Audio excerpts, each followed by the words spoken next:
Wesley spent about 20 years mastering the art of knife wielding.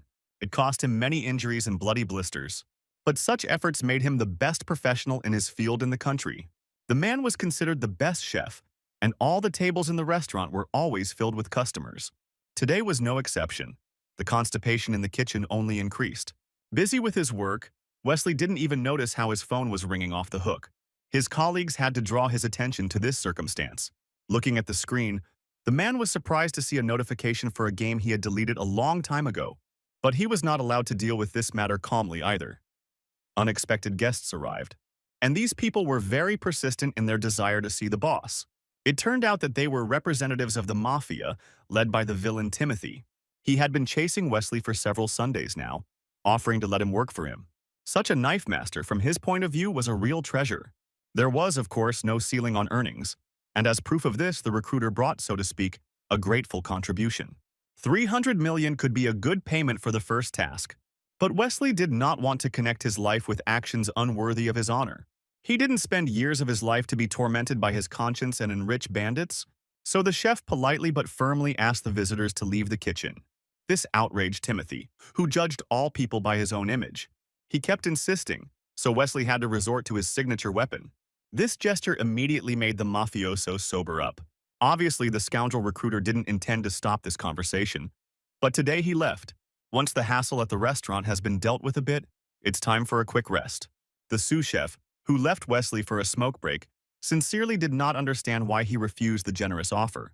He noted that it was not necessary to kill someone to obtain such a sum. The argument was interrupted again by the sound of a phone notification, and the angry voice of the restaurant owner immediately left Wesley alone with his thoughts. The problem of money in his family was indeed a pressing issue, and the proposed sum was not small. Another notification made the chef reach into his pocket for his phone.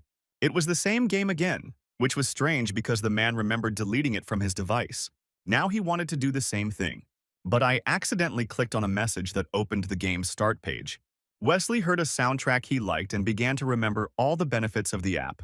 He didn't even notice how he simply hung in place for a while. Suddenly the screen went white, the music disappeared, and the chef thought there was some kind of glitch. But, unexpectedly, the knife master began to quickly dissolve into thin air. A couple of minutes later, the sous chef came out to look for him but found no one at the back exit. Only the white screen of the comrade glowed in the dark alley on the ground. The strange disappearance of the chef must have caused quite a stir in the city. Most likely, the restaurant went bankrupt. But this story is not about cooking at all. A new life awaited Wesley. Now that the man had been in the game for a long time, he didn't understand what exactly attracted him to it. It didn't stand out at all from other competitors in the Play Store. He couldn't explain his desire to download it. Perhaps it was boredom.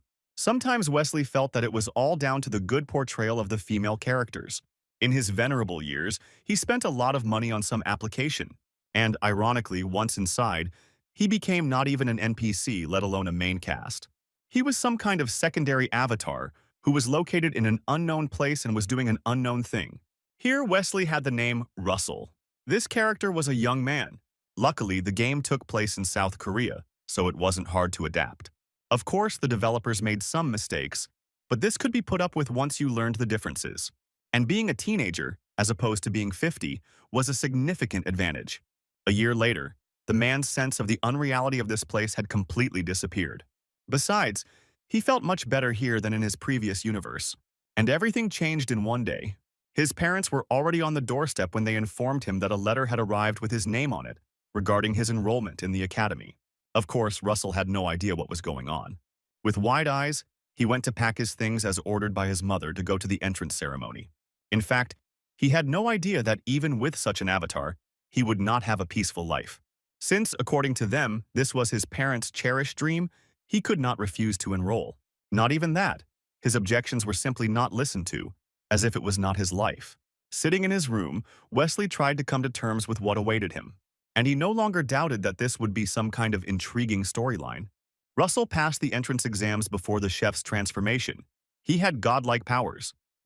Perhaps this avatar had some extraordinary talent that would need to be dealt with.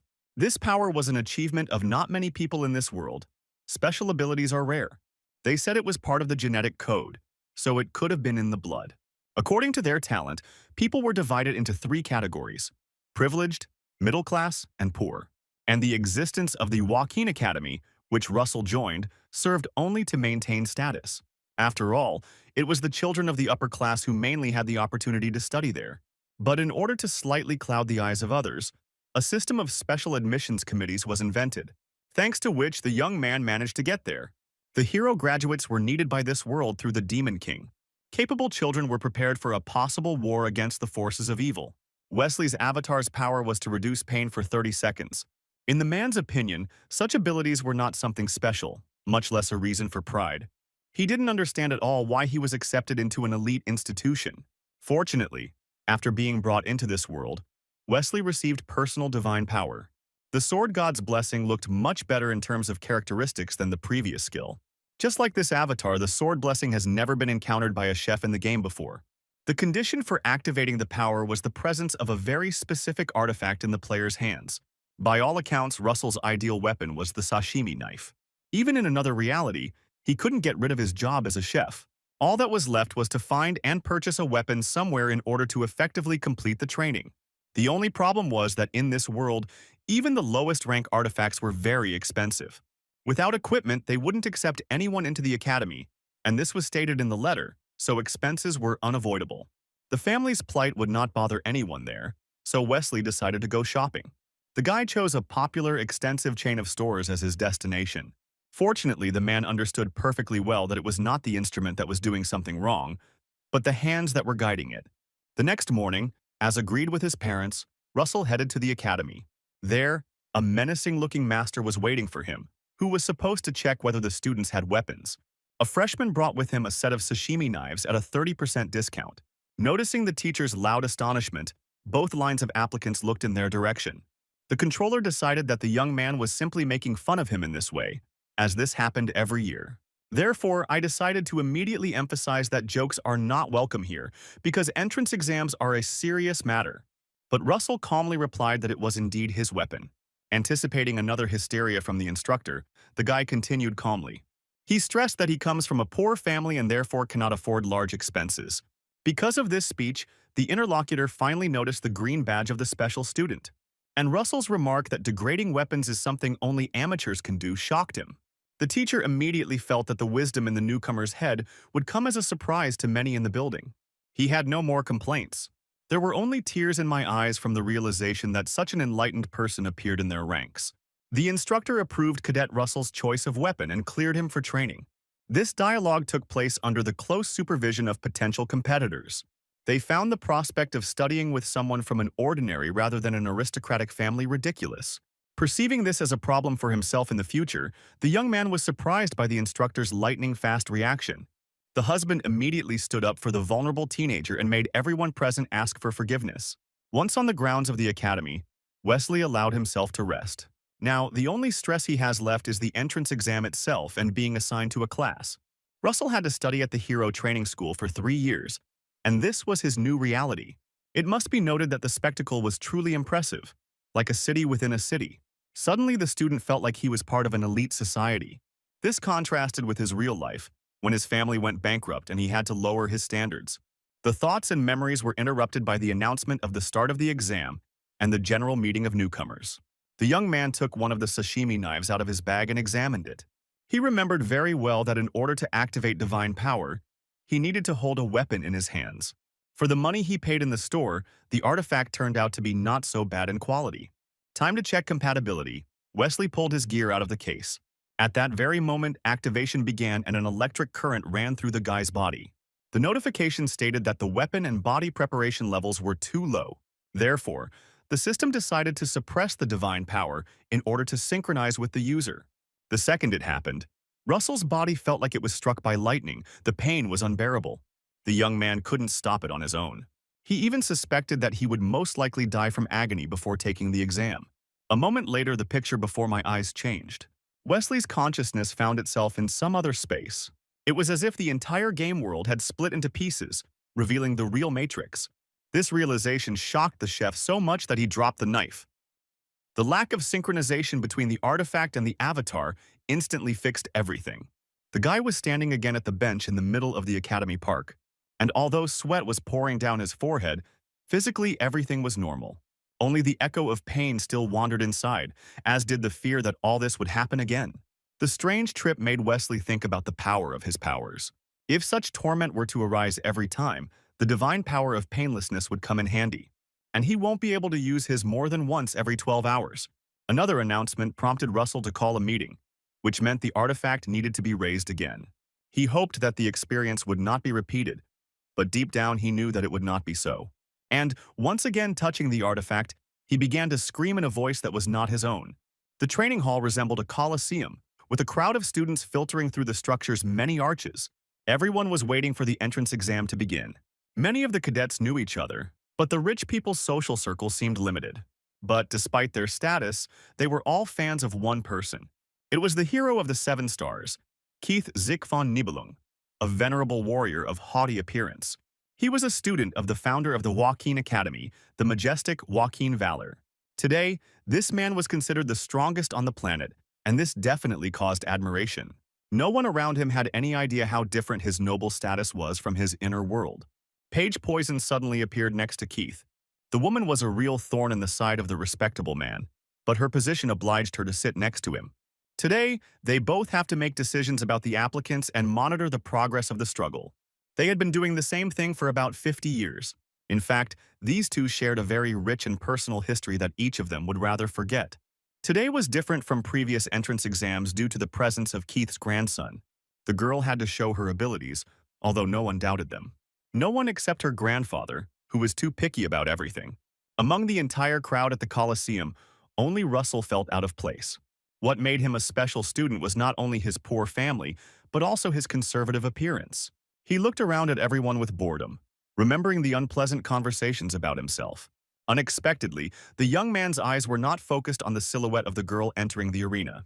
This was the same heroine that Wesley always admired while playing the game on his phone. Her beauty and long blue hair amazed everyone around her. The granddaughter of the Sword Emperor, Annabelle von Nibelung, was the center of the Academy's universe today, and also the main character of the game, on which the chef spent a fortune at one time. A special place, Subspace, was created to undergo the tests. It was a parallel reality where everything felt real except death, an ideal environment for fighting where none of the participants could suffer real injuries.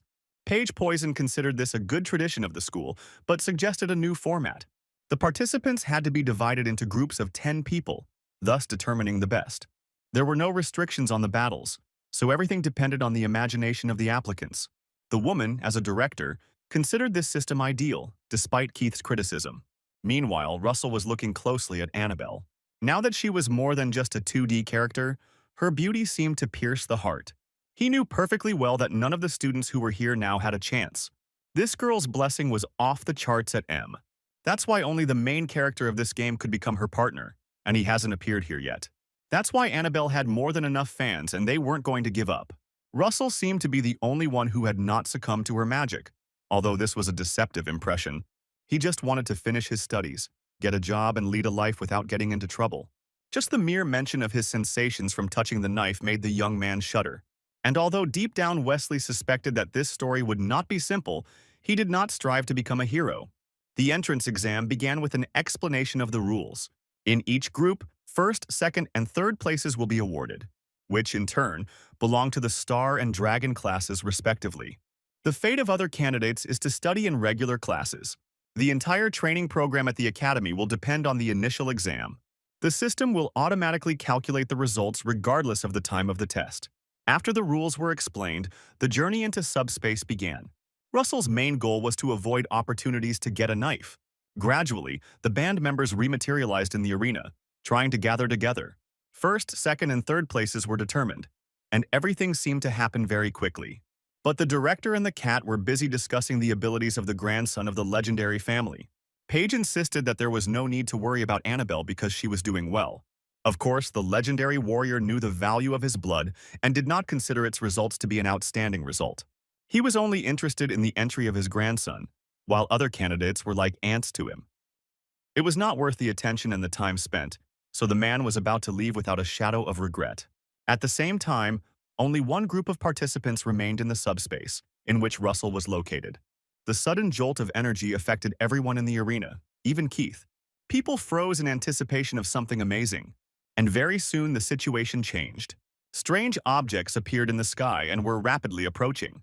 It could have been anything, a threat, or something blessed. But when the curtain of subspace broke, everything became clear. It could only be one of the students. Everyone held their breath. The winner was expected to appear in the arena soon. And then, like a bright star from the sky, Russell fell to the ground along with his equipment. Since the boy didn't move, the director immediately called the medics. No one, except the members of this group, yet knew what events were taking place in the subspace.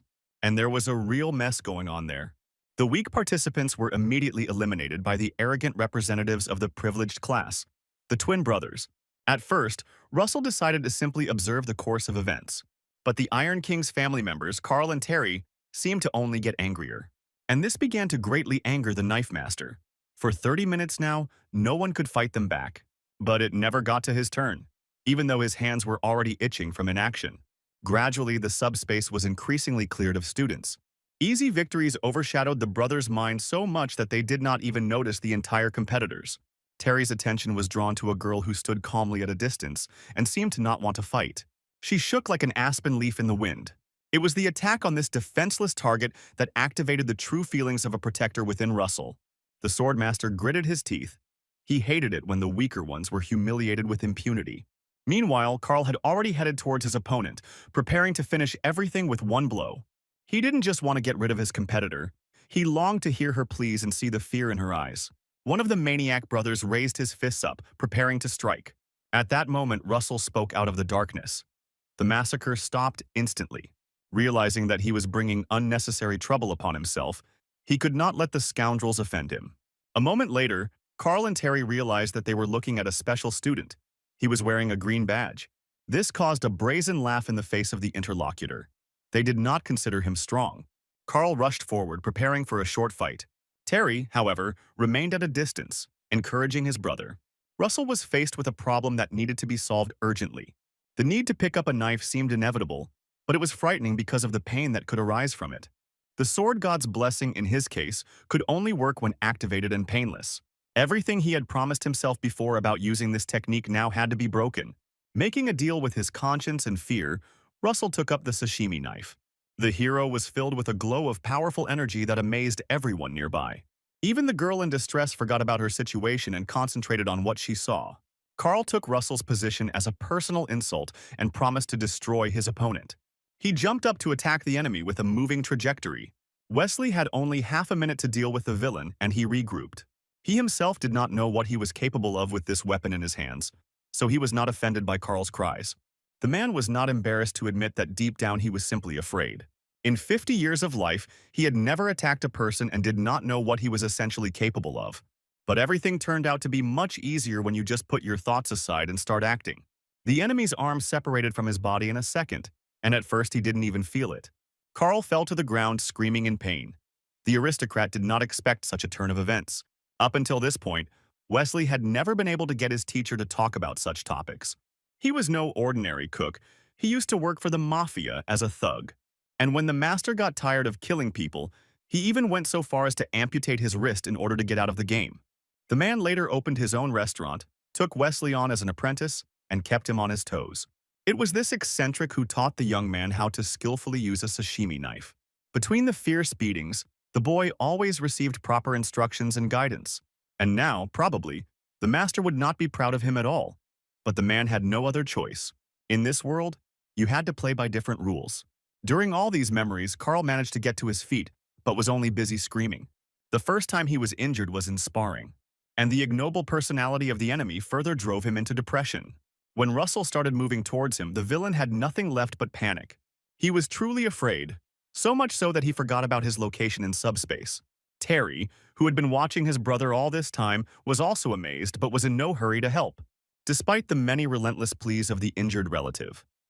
Even when Carl's head was cut off, the guy simply analyzed everything that was happening and built a strategy. Terry had no idea that anyone here could compete with them, except the obvious elite. The brothers felt completely safe because they were in other groups. They considered themselves sharks in this ocean.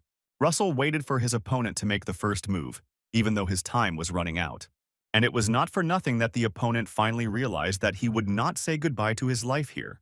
Moreover, this special student, for sure, just now cut a person for the first time. It was obvious to the naked eye, but the prospect of losing was still frightening. To improve his chances in the fight, Terry donned one of his brother's gloves. Indeed, this increased the defense, maneuverability, and striking power of the aristocratic representative. Having activated all the gadgets and enhancements at once, the last twin finally attacked. Insolence prevailed again, and the opponent's inaction inspired confidence in his own superiority. Russell, meanwhile, was simply counting down, the incredible pain frightening him more than the fight. Terry was already very close. The last seconds passed quickly, just as the knife master's hands moved. The villain received his share of wounds, which clearly demonstrated his true abilities. Of the two opponents, only Russell remained standing. He understood with horror that in just a second the horror would begin. And indeed, when the blessing of painlessness ended, the subspace shook from the youth's cries.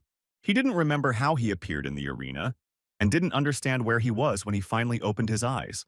Now the student was lying on a soft bed in a room that looked like a hospital ward. With great difficulty, Russell sat up and looked around.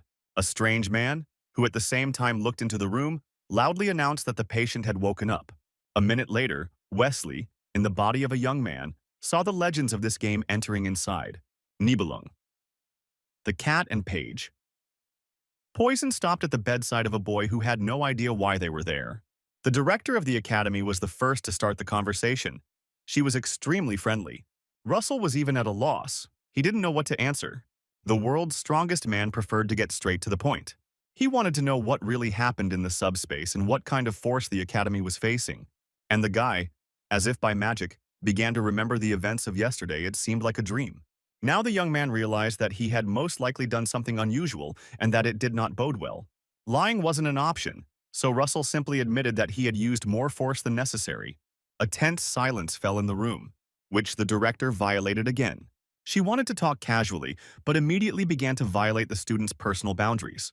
The woman did not miss the opportunity to poke fun at her old colleague again. This led to a new quarrel between them. The cat was especially vulnerable in front of strangers. The director was very proud that such a talented student would study at their academy. She informed Russell that they had reviewed the subspace footage of the battle and seen his nobility. The way he rushed to protect the defenseless girl was the act of a true hero. It turned out that somehow the twins had entered the selection illegally. And now, thanks to Russell's courage, they have admitted their misbehavior and want to be expelled. This news, like a bolt from the blue during a drought, eased the boy's feelings. He lost the potential hooligans with whom he was constantly in conflict.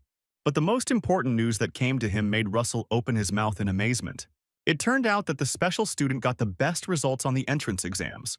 This meant that he should be classified as an elite class. But this reality was not what he expected. Life threw up an unexpected surprise.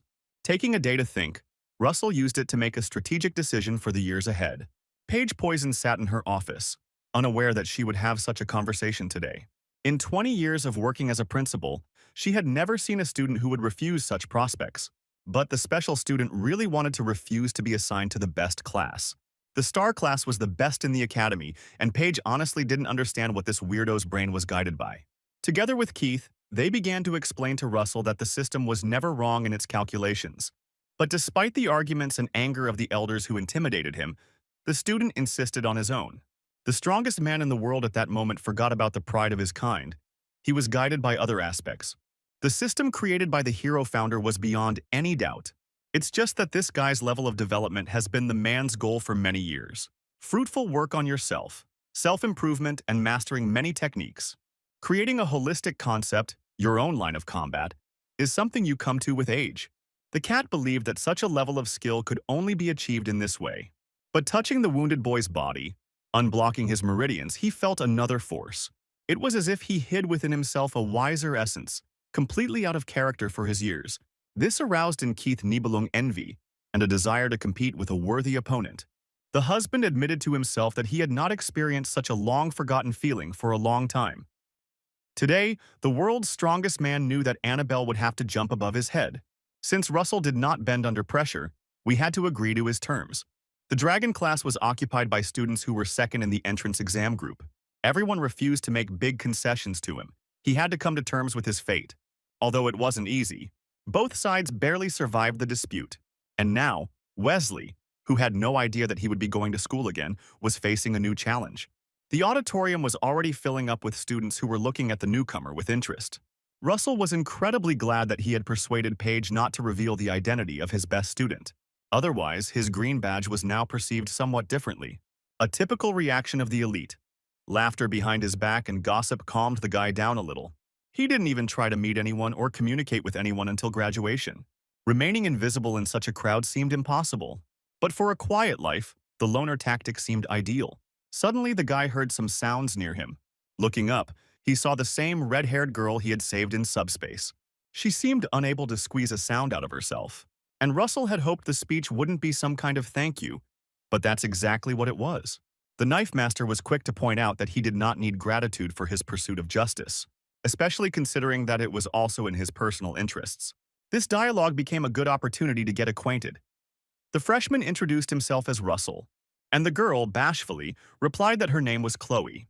Wesley, as an avid player of this app for all the years and passing of the game, did not know this character. After some brainstorming, the knife master decided that she was most likely a secondary character as well. The acquaintance was interrupted by the appearance of the teacher, who immediately showed his capricious character. I had to shift my focus to more mundane things like learning. The lecturer was the chief instructor of the dragon class. His name was Oliver. He immediately suggested starting training classes instead of theory. The students tried to challenge this decision, but the man remained adamant, naming the standards that would need to be met. Russell was in no hurry to go to the locker room. He had no desire to go back to the army, so the guy decided to use a trick to get rid of physical activity. Approaching the teacher, the first-year student said that he was feeling unwell. But, to Oliver's great surprise, first of all, he knew his name. And secondly, he immediately reminded him that he could return to the star class as the best student.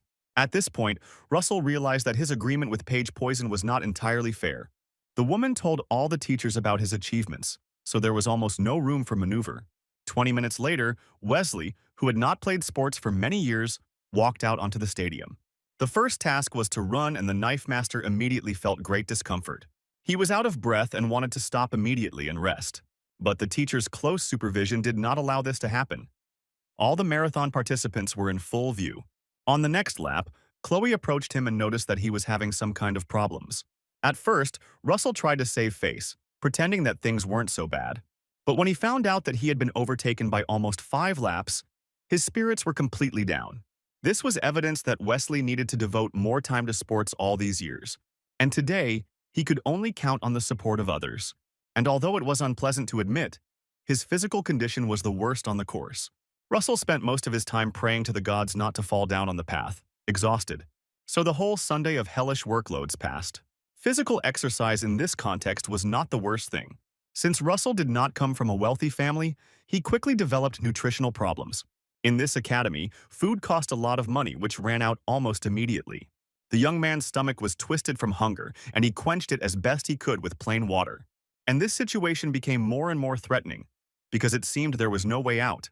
There was no one to ask for help or to count on a sudden influx of money. In the canteens, payment was made only by food coupons, and prices soared through the clouds. Russell could only study the menu and salivate from hunger, as if they were teasing him at the academy. Time passed in such torment, and finally, even water could not quench the thirst to eat a piece of freshly cooked meat. That evening, the hunger became completely unbearable. We had to come up with something urgently. Apply your skills somewhere and get a job. Russell tossed and turned in bed, trying to fall asleep, but he couldn't, his stomach growling with discontent. The only progress was the improvement of physical condition, which opened up new options.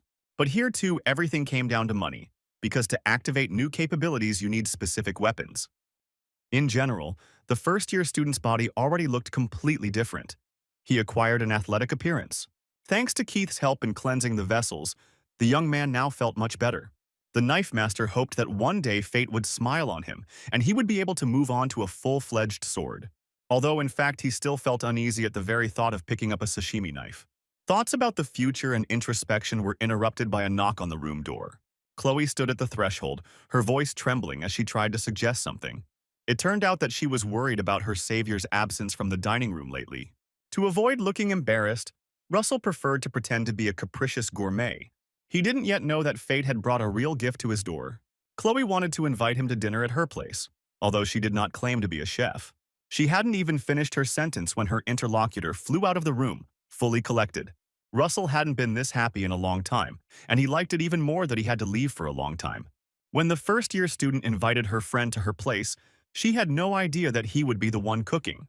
She didn't know that for several decades, fish had been the specialty of the young man sitting opposite her. Wesley, who was sitting in this avatar, was delighted that Chloe's fridge was stocked with this food. The only problem was that, due to his skill, he couldn't just pick up a knife. The girl's kitchen arsenal included exactly the same sashimi knives he had bought for his studies. That's why he even asked first if Chloe had any other weapon for such purposes. But in the girls' dorm room, besides the obvious, there was only a real sword. Therefore, the guy had no choice but to prepare the dish using painlessness.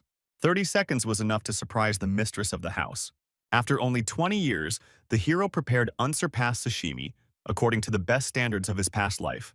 But he was even happier that everything went off safely enough for life. Once the job was done, Russell still had to answer many questions about his skills. Of course, without going into details, he said that he worked part-time in a restaurant for some time. This information made Chloe feel embarrassed because she came from a wealthy family. She didn't understand what it meant to make a living, but she appreciated the guy's skills. Grateful for the delicious dinner, she agreed to clean up the dishes. And during this, Russell was finally able to exhale deeply. His stomach was not empty. The pleasant heaviness improved my mood and put off thoughts about my critical financial situation. Under Chloe's constant apologies, the young man washed the dishes for the first time and looked around. Suddenly, his attention was drawn to a notebook that fell from a nearby shelf onto the table. It was a diary kept by a girl, and her handwriting and drawings were visible on the opened pages. Russell came closer and began to read what was written there. This not entirely good business captivated the guest so much that he could not tear himself away from the pages, on one of which the knife master read about Chloe's sympathy for him. What the girl described could be called falling in love. Her behavior became more understandable. The next page put everything in its place. There were thousands of pieces of knowledge and love for him. Russell froze in place at what he saw. He didn't know how to react to it. The broken dishes and Chloe's voice brought her out of oblivion. She realized what the young man had read. The knife master did not know that he had gotten involved with a representative of a family that solved the personal problems of the elite. The De Cecilia clan liquidated the enemies of rich people on order, supposedly maintaining stability. Each family member has gone through various psychological tests since childhood, and the girl was no exception. She had been suppressing her emotions her entire adult life. According to the elder, by hurting people and remaining calm, she gained inner strength. At 15, Chloe had to kill a man. The girl didn't like it, but everyone around her demanded that she accept this way of life and this terrible creature. At that time, she had no opportunity to resist, so she had to submit. Since then, the freshman's psyche began to become more and more distorted, hiding her wounded soul. In this state, the girl was enrolled in the academy. Almost nothing remained of the real her. But even here, Chloe was not free to make her own choice. Members of the De Cecilia family were expected to remain invisible, regardless of their abilities.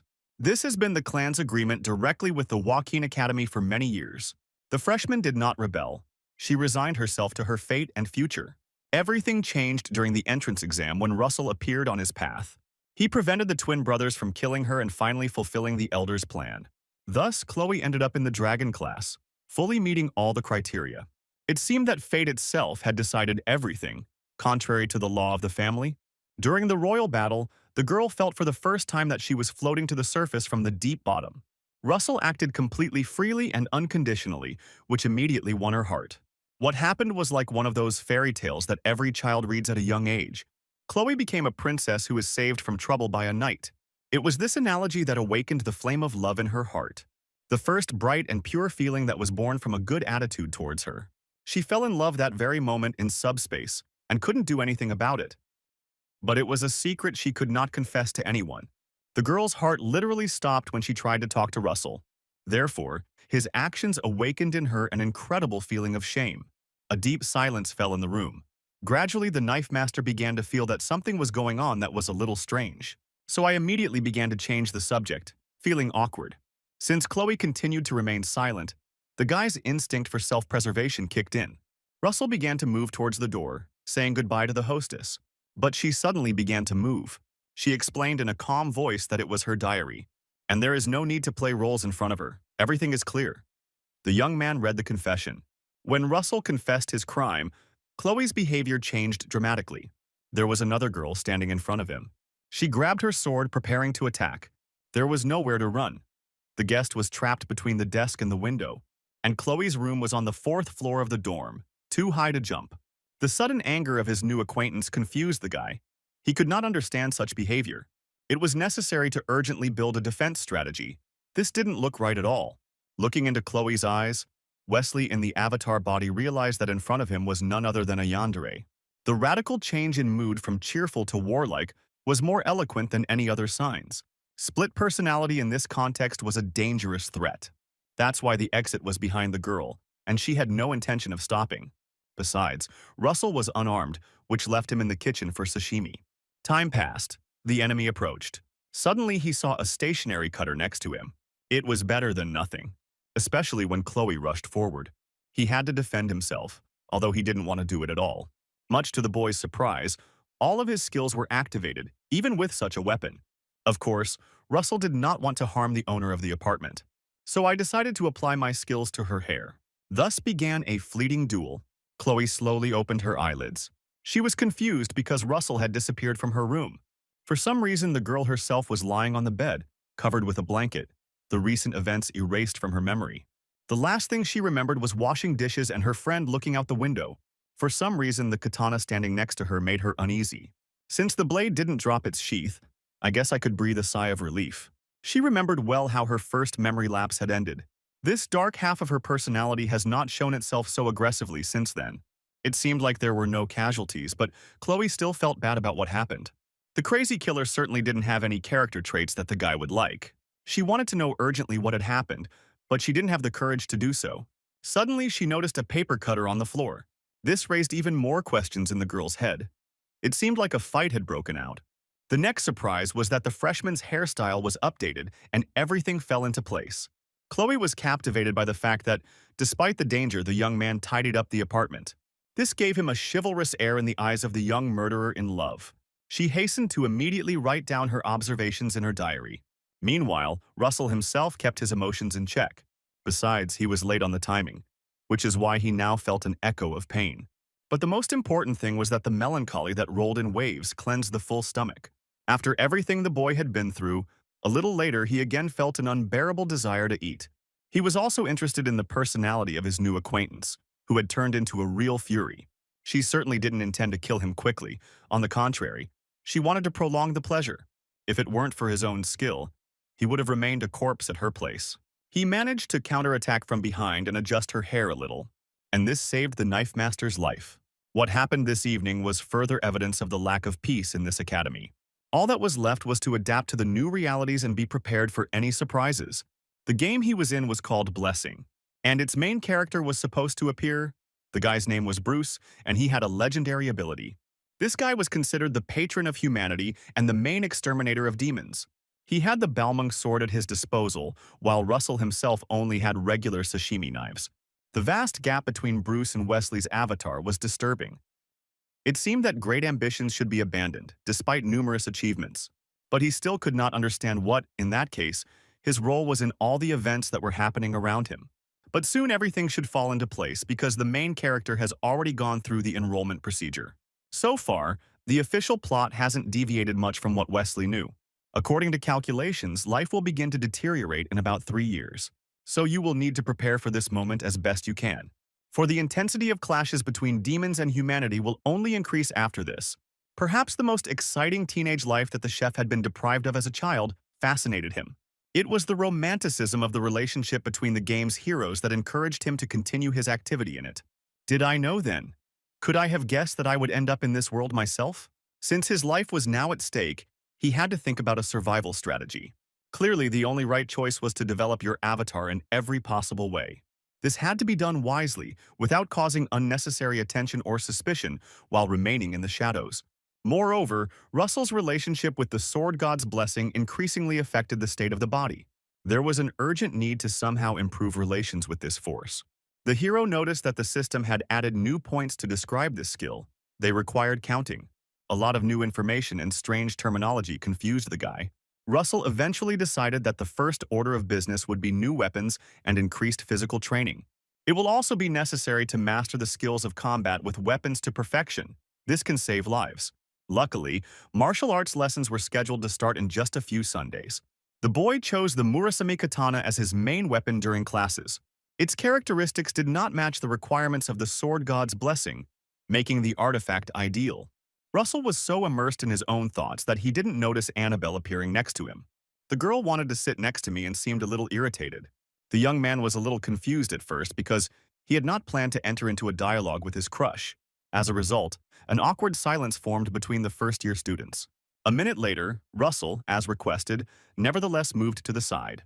Fortunately, Annabelle didn't demand more. She was completely satisfied with this solution. While the girl was deciding how best to calm down after intense cardio, the young man couldn't take his eyes off her. It seems she was saying something, perhaps we could have had a casual conversation. But Russell couldn't get a sound out. Now he understood Chloe well. Luckily, Annabelle knew nothing about his personality or skills. The only thing the cat told her was that the boy owned a sword. Therefore, the girl believed that a common feature could bring them closer together. She even offered to test her own sword. But the strange interlocutor was in no hurry to do this, which made Annabelle a little embarrassed. She began to behave strangely, in the context of what the knife master had managed to understand about him. The granddaughter of the strongest man suddenly became interested in her neighbor on the bench. She referred to the fact that everyone knows her personality, but she, on the contrary, knows almost no one. But she didn't accept any excuses, for if someone refused to give their name, in her understanding they could be a spy. Russell was in no hurry to answer. He suspected that the impromptu interrogation was not accidental. He explained that he was in the park in the evening only because he just wanted to get some fresh air. And this once again incredibly confused the interlocutor. But very soon this feeling was replaced by irritation. Everything was not going according to plan. In general, she was worried from the moment of the entrance exam. The girl felt the pressure of her entire family for not taking first place in the space. It was the first time this had happened, and it wasn't planned because it seemed like the whole world was already in her pocket. Now, Annabelle wanted to know who this impudent fellow was who had deprived her of her primacy, and not to congratulate, rather the opposite. To find out who, after all, is actually better. Of course, such words alarmed Russell seriously. While the interlocutor described the horrors awaiting the competitor, the guy came up with a reason to run away. Suddenly, the girl stopped speaking and smiled. She explained her motivation to the young man. In her eyes, Russell looked weak, so she could allow herself to behave freely. Moreover, during her life she was never able to find real friends. Surprisingly, she felt calm next to the stranger, but fatigue was a sign. The guy, in turn, still remained cold towards her. He still refused to give his name, wanting to stay away from unnecessary problems. A few more days passed and Russell calmed down completely. It seemed that all the dangerous moments were in the past, and he had again gone into a calm existence. The main daily routine was avoiding contact with Chloe. He understood that the girl wanted to talk, so he didn't even look in her direction. Thank all the gods in the dragon class. He wasn't the only special student from a common family. And this made interclass relations a little easier and made bullying impossible. Although the rich were rather unpleasant individuals, they ignored him with their attention. Life has improved not only in this aspect, but also in the most important thing, food. Principal Page was concerned about money. Being a top student had its perks. A special card for a faculty member gave him almost unlimited opportunity to fill his stomach. In the guy's eyes, Miss Poison had now become something of a real goddess. He thanked her mentally almost every day for this kind deed. Studying at Joaquin Academy had its pros and cons. History lessons were especially boring, while the first years were going through everything that Wesley had already managed to memorize in his past life. So the knife maker was incredibly bored. Now the discussion concerned the hero of Joaquin Valor. This man once fought with the Demon King's top henchman. Lycan was a powerful commander of the First Legion, who until that point considered himself invincible. This battle lasted 20 years and ended in a terrible defeat for the benefit of Hell. But the man also emerged from this fight wounded. He lost his dominant arm and could no longer participate in fighting. The loss of the strongest representatives of the two races gave rise to a terrible war. Fortunately, both enemies had exhausted each other so much that they agreed to a temporary truce. This is why the Academy was formed, so that humanity could prepare the next heroes. For 700 years, a precarious peace still existed, but every day this could change, which gave rise to anxiety in the hearts of contemporaries. Russell alone knew with absolute certainty what future awaited humanity very soon. But this knowledge had to be kept to oneself because publicity could change the future, and not for the better. The hero understood perfectly well that the director of the academy would not be able to fulfill his dream of quitting. Her almost supernatural intuition will help her sense the approach of a terrible tragedy. According to the script, Paige Poison was one of the first to stand up for humanity. Now Wesley regretted deleting the game before finishing it, but he knew the woman would die. This news shocked him when he read about it. Since he could now get to know the director better, such a future seemed terrible to him. Lost in his own thoughts, Russell didn't even notice how the lecture came to an end. The first-year students hurried to the exit, excitedly discussing something. Snippets of dialogue made the boy understand that that same day had arrived. Looking at the phone screen, Russell confirmed his suspicions. May 5th was the day Bruce appeared. The Knife Master was the last to approach the exit of the lecture hall. He already knew what he would see there. The main character of this world, without greeting anyone, walked along the corridor through the crowd. There was no emotion visible on Bruce Van Reinhardt's face. Today was the beginning of the end. It wasn't long before Russell began to get annoyed by all the fuss. This arrogant blonde guy was very popular among the female sex, and this was the reason for the formation of a whole team of guys around him. And if it weren't for his subsequent fate of being drafted into the army in the front ranks, the Knife Master himself would have killed him. Bruce will be facing hell, literally. Perhaps it is in this war that the main confrontation between the hero of humanity and the king of demons will take place. But because Wesley never finished the game, he was afraid that humanity would fall. But suddenly, a completely rational thought dawned on Russell. They were in a game called Blessing of Miracles, so the ending was already known. Bruce is bound to win because that's the concept behind these types of genre stories. Being at the center of events, Russell himself felt the full influence of the hero's charisma. But it was necessary to come down to earth. It was time to start improving my own character. The Knife Master decided to spend this evening in the training room. He was practicing basic weapons fighting techniques and had already managed to develop several calluses. Without an opponent, it was difficult to understand what level of progress the young man was at.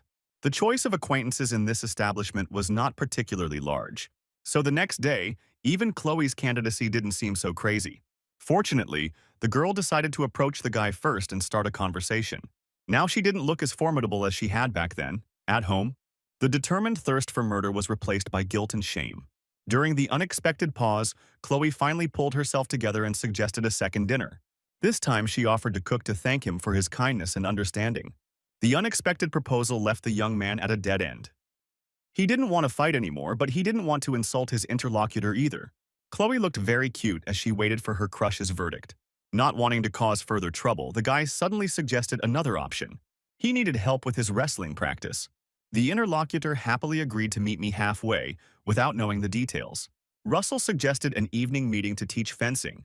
During an unexpected confrontation with the girl, the guy realized that he was a strong and experienced warrior.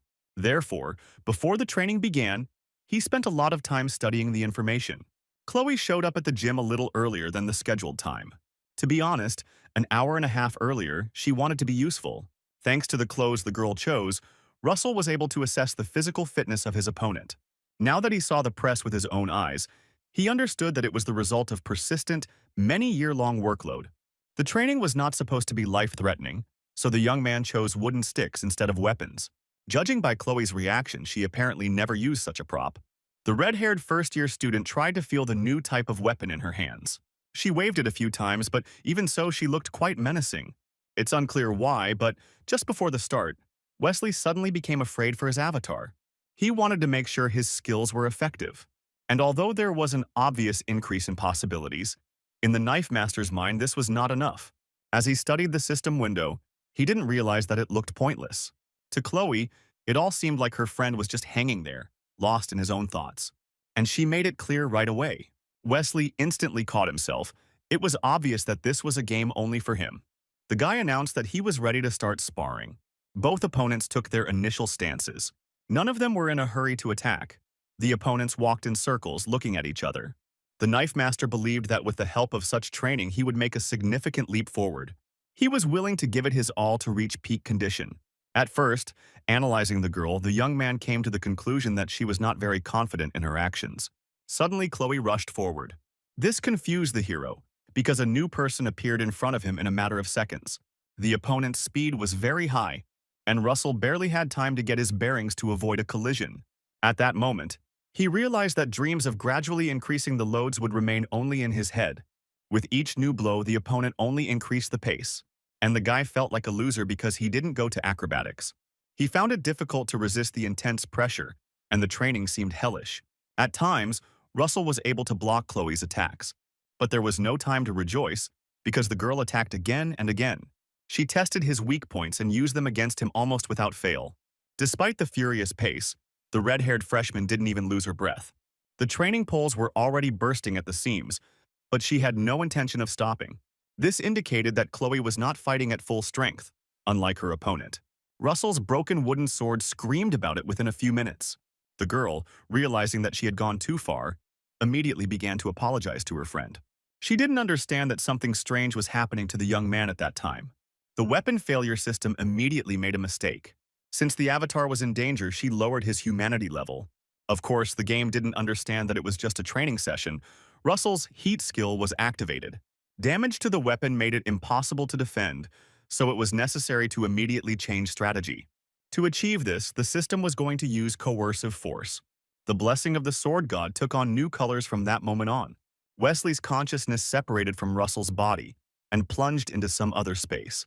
He found himself in the ordinary interior of a restaurant kitchen. In front of him, instead of Chloe, the man saw an ordinary fish from which he needed to make a dish.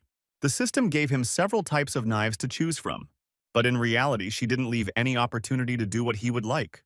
It blocked any other artifact except the sashimi knife. This time it felt more pleasant to hold it in my hands than usual. It didn't hurt.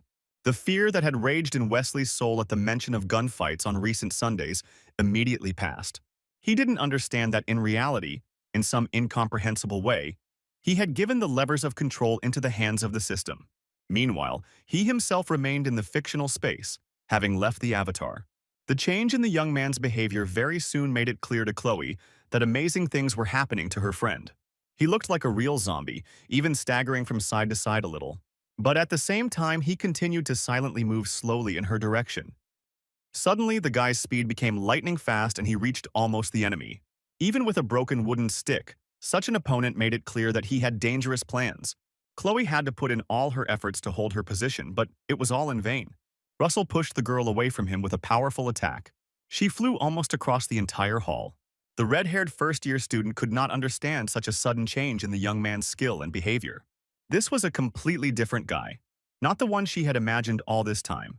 It was necessary to urgently bring him back to his senses before terrible things happened. The training fight could be forgotten because the guy's blows indicated an intention to eliminate. Chloe began to beg for the sparring to end, but no one heard her. On the contrary, Russell rushed forward again. She understood that with the injuries she had already received, she would not be able to avoid the collision in time. So I just begged for the guy to come to his senses. When his stick was already raised above her head, she simply screamed his name. At that time, in the world that the system had created, Wesley could not understand why he could not deal with the fish. She literally spun around on the board, not allowing herself to be cut. This was the first time in his practice that preparing sashimi had created such problems. In addition to all of the above, an annoying female voice was repeating someone's name. The name of a certain Russell. It took a couple of minutes before the man realized that this was his avatar in the world he found himself in. This meant that somehow he abandoned the body and was not in control of it. Chloe was in danger. As evidenced by her screams, the fight needed to be stopped immediately. The hero began to fight for his free will with all his might. At the last moment, he managed to gain control of himself, and the piece of stick flew into the wall. The sparring partner did not expect the danger to pass. She simply grabbed the young man and did not let him go, even when he came to his senses. Only Russell's voice brought the girl out of her stupor. The young man wanted to stop the battle. He didn't want to answer questions because he didn't know what to say. First, he needed to sort himself out, so the freshman politely said goodbye and left, leaving Chloe completely at a loss. She walked home, analyzing everything that had happened before. It was obvious that her comrade had become extremely strong, and it had happened suddenly. The amazing power disturbed the girl, who had seen all sorts of strange things since childhood. Now she understood that Russell had great potential, and she needed to learn from him. The freshman's thoughts were interrupted by the voice of a figure waiting in the darkness. It was her brother, testifying to the unpleasantness of the conversation. David Auditor was a second-year student at the academy and had an aggressive personality. Now, as always, he was dissatisfied with his sister's behavior. In the guy's opinion, she acted like a fool because she chose to associate with the weaker. From the dialogue, David learned Russell's name and immediately began to threaten him with violence. This outraged the girl. Throughout her life, she had been oppressed and had her own vision imposed on her. Now she strove to live according to her heart and knew that her comrade was safe because of his strength. She left David in deep thought. Now his attention was completely focused on the impudent freshman. At the same time, at home, the hero finally understood the idea that he did not have a blessing. In his opinion, such power was a real curse because it deprived one of free will. She carried the avatar away swiftly, leaving no option to avoid the inevitable. So at some point he could kill anyone who stood against him. At the same time, there was always a rage inside that grew progressively, demanding destruction. She left behind pain and a desire to take control of the situation. It was only Chloe's cry of pain that brought him back to his senses, and it was this incident that probably saved her life. Wesley's first priority was to study his body and skills in more detail. During the previous fight, he was scared that the girl was a yandere. But now he understood that he himself was much more dangerous than her. He felt incredible gratitude towards Chloe. Thanks to her love and trust, everything went without casualties, and he understood what he had to work on. New circumstances made it clear that Russell had the potential to become one of the main heroes of the game world. A normal life without adventures could finally be forgotten. Most likely, the Avatar's body contained some other consciousness besides Wesley's personality. She was darker and more powerful, and most importantly, she wanted to manage Russell at her own discretion.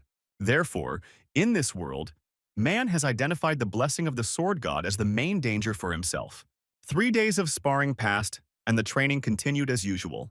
The students went to class and got to know each other better. Only Russell wasn't among them, and Chloe was at a loss as to why. It seemed that the situation was much more serious than all possible assumptions. The worst thing was that she had no contact information for the young man. Only the room number in the hostel, but no one opened it. With each passing day, his lack of concern in the girl's heart only increased. She missed her savior incredibly. On the 4th day, the lecture by the chief instructor began, and he immediately turned on his usual aggression. He would have liked to immerse his students in hard training as always, but the weather was on their side. As he spoke about what was planned, he looked around the audience trying to find Russell among those present. But the guy was absent again, and now there were 2 people concerned about the fate of the student. Suddenly, in the middle of the lecture, the classroom door opened, which caused the instructor's indignation. But his anger died down almost immediately when the one they were waiting for came out of the darkness into the light. Russell walked silently down the stairs, heading to his row. He looked different. Chloe jumped in surprise when she saw her crush's face. But despite this, he restrainedly apologized to the teacher for being late. The instructor allowed him to take a seat, trying to analyze what exactly it was about the guy that bothered him so much. Whispers swept through the audience, everyone discussing the changes in Russell's appearance. The young man himself clearly heard the thoughts that were raging around him, but he did not react to them in any way. After the lecture was over, everyone began to go about their business. Only Chloe was eager to find out what had happened in those few days. But the young man remained closed to any questions and assumptions. He answered in monosyllables and insisted that nothing had happened. He thanked Chloe for worrying about him, thus ending the discussion. The girl had no choice but to agree with his decision. She didn't want to impose herself. According to the young man, no one should know what torment and suffering he experienced over the course of 3 days. He reached the point of complete mental exhaustion. In addition, constant pain in the body had already become a habitual background. All this time, Russell was trying to finally take control of his avatar's body. As a result, the first-year student's appearance changed, and he developed gray hair. The powerful experiences did not go unnoticed, although in other respects, everything remained unchanged. Observing his interlocutor's reaction, the young man suddenly realized that she felt guilty. Therefore, I decided to meet the girl halfway and free her conscience from suffering. He suggested meeting her at her house that evening for a plate of delicious food. They had discussed this before, and he thought it would be a great idea. Chloe's reaction was instantaneous. She went from near panic to happiness in 1 second. She was ready to cook for him at any cost and was already making plans for the menu. The tense dialogue turned into a fascinating discussion of the preferences of each of the interlocutors. But the attention of an outsider could not escape Russell's vigilance. Not far from the guy and the girl stood a red-haired stranger. He listened silently to their dialogue, but radiated hostility. Looking back at the young man's gaze, Chloe realized that there would be a conflict. A tense silence ensued, during which the opponents stared at each other. Russell approached the stranger and spoke first, demanding an explanation. Anticipating David's response, the girl rushed forward and took up a position between the boys. According to her, The hero realized that the red-eyed stranger was Chloe's brother, and she was not on his side at all. It seemed that the relationship between the relatives was not working out, and Russell was the obstacle in this. The guy was surprised to realize that Chloe and David were auditors. According to the knife maker, they were radically different, but overall everything immediately fell into place. A fellow student demanded that the girl stop communicating with Russell immediately, otherwise there would be consequences. But she was categorically against it and defended her desire to communicate with whomever she wanted. From the time when Wesley played on the mobile app, he remembered the history of this family well. It was a shadowy group of assassins who dealt with sensitive issues. They hardly took part in open battles. The descendants were subjected to terrible trials from childhood, which broke their psyche and turned them into murderers. Of course, that's why some representatives went crazy and the auditor's skills were not in doubt. In front of him stood real killers, one of whom was ready to do anything to follow the rules. Maintaining order between the influential families in this world also concerned their lineage. From Chloe's reaction, it was quickly clear that she was resisting the influence of her relatives and wanted to be autonomous. But it was almost impossible to get out of this quagmire without losses, which Russell did not want at all. In general, the world of this game seemed more and more cruel to the knife master every day. He didn't want Lavrov to be a hero, but at least he could take this issue upon himself. One girl's life could change because of his actions, and he didn't want to miss that chance. So Russell decided to rely on his abilities. Auditors recognized the language of power. He said he had an exquisite proposal for David to resolve the conflict. Without going into details, he offered to follow him. Meanwhile, the chief instructor sat in his office, analyzing everything he saw. The changes in the academy's top student have caused concern, as if he is not an ordinary young man. But the analysis had to be interrupted due to an unexpected visit from his assistant, Kimberly. And the phone ringing completely threw the man off his stride. It turns out that Russell requested the activation of Subspace to conduct the duel. He chose David Auditor as his opponent, which was quite unexpected and raised many questions. With about 15 minutes left before the fight, the participants had time to collect their thoughts. Russell was surprised at how quickly the issue of opening Subspace was resolved. This made the whole problem of what he had planned much easier. There was no need to restrain oneself. At the same time, it turned out that such fights arouse great interest among other students. Obviously, this curiosity did not play into the desire to remain incognito any longer. But it was no longer possible to change anything or roll back events. This would have been perceived as cowardice. Chloe, who was always next to the guy, perceived the duel as her personal fault. And no matter how much the young man assured the girl that she should not take events to heart, she continued to cry, not accepting this point of view. This was due to the fact that she knew who David was and what he was capable of. Now all the hopes of the family were placed on the second-year student. He was considered the strongest of the descendants. This information led Russell to believe that he was lucky in his choice of enemies. Now the teacher's words about what the boy would not let go of for the rest of his life seemed prophetic. The discussion and reflections were interrupted by the announcement of the activation of the subspace. The young man stood up silently, prematurely borrowing an extra knife from Chloe. The girl was pale as a sheet. She did not move from her place looking after the guy. So he decided to calm her down one last time. The knife master was sure that his opponent was losing, and he didn't care what others thought about it. He walked out of the locker room full of determination. But the sight of the crowded arena puzzled the guy. There were hundreds of students and teachers around, chanting words of encouragement to their favorites, including him. The sight finally made Russell smile. Among those present, the young man noticed representatives of the highest nobility. The presence of descendants of powerful families, including Annabelle, amazed the first-year student. The girl's arrival meant that his cover would fail after all.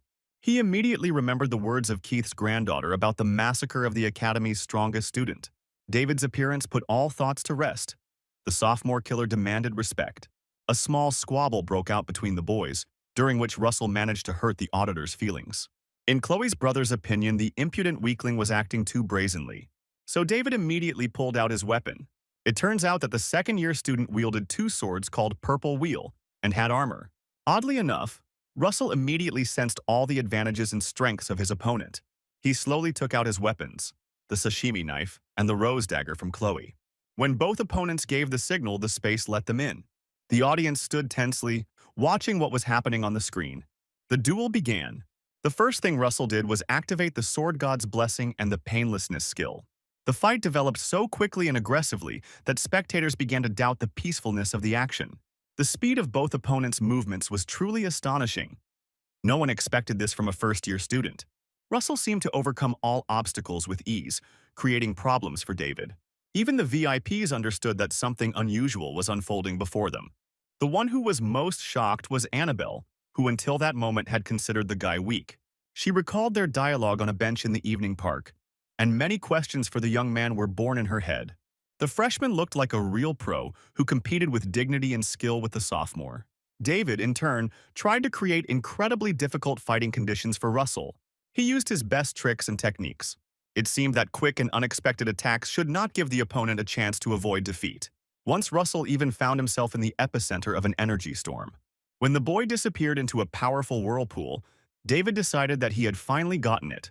But this was a premature assumption, because the guy appeared before the eyes of those present without a scratch. Some students mistakenly believed that the second-year student was forcing a weaker opponent to run around the arena. But Annabelle saw the essence of this fight. From her point of view, Russell simply did not want to fight. He avoided it. David, in turn, after many attempts to eliminate his opponent, realized that his sister was right. Although the freshman moved with ease to those around him, it was difficult for him to maneuver with two knives. A change in strategy was required, and the first decision was to get rid of one of the artifacts. The sashimi knife fell to the ground, creating an echo that bounced off the silent walls of the amphitheater. Everyone, including David, froze, trying to understand Russell's behavior. Now the boy only had Chloe's rose dagger at his disposal. He took a comfortable stance, preparing to attack. The second-year student did not understand how the young man was going to attack. The position seemed senseless. In David's opinion, this was a fatal mistake by the enemy. He prepared to attack, feeling that he could end the fight now. Such arrogance cost him too much. The whole time in the arena, Russell could only think about how to get out of this situation. But there were no options left. I had to fight for real and show my true colors. A second later, from an awkward position, he cut off one of David's hands. He didn't even have time to react. The freshman seemed to become lightning. All that was left was to watch him go and reproach myself for my disdainful attitude. There was silence in the arena, and the beating of the spectators' hearts could be heard. Now, an unknown special student has become the center of attention at Joaquin Academy. Russell knew full well that after this fight, there would be many more to come. All those who considered themselves candidates for the championship will want to take revenge. After David was finally eliminated, it was all over. Subspace has announced the end of the session. The winner was determined without any effort on the system. The spectators looked silently at the two opponents who appeared in the center of the arena. While David was recovering from his own death, Russell calmly sheathed his knives. Without a doubt, this was the most spectacular fight of all that took place this year. Before them stood perhaps the most talented warrior of all. It was a real revelation which the crowd greeted with tense silence. To be honest, Russell didn't enjoy using his skills to kill a man. That's why he chose Subspace, to avoid the real unpleasant consequences of his actions. David was a worthy opponent. Chloe had a point when she said that he was the hope of the auditor family. The guy's experience was obvious to the naked eye. The system declared a winner. The result was clean and impressive in Russell's favor. Thus, it became official that a first-year student defeated a second-year student. The first wave of popularity was supposed to catch up with the young man tomorrow, but now this did not depress him at all. The choice was finally made. As Russell had predicted, the next morning at the academy, all that was discussed was the duel. The students sang his praises in unison, but until now, they could not remember the name of the special student. Annabelle also kept thoughts about the guy running through her head all this time. She did admit that the duel had been outstanding, and the attention was entirely justified. Over the course of the day, Annabelle reflected on what had happened in terms of surprise and sudden luck. But now, sitting in the audience, she began to understand that it was not a matter of luck. A guy named Russell used regular kitchen knives.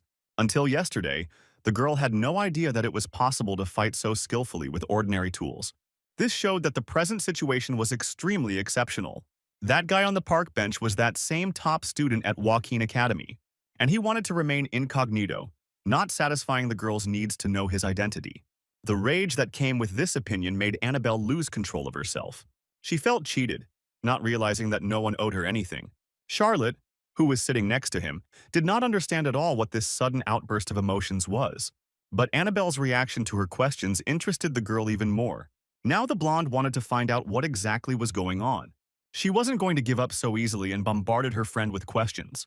Annabelle tried to hold on and not give up her position, but the pressure continued to increase.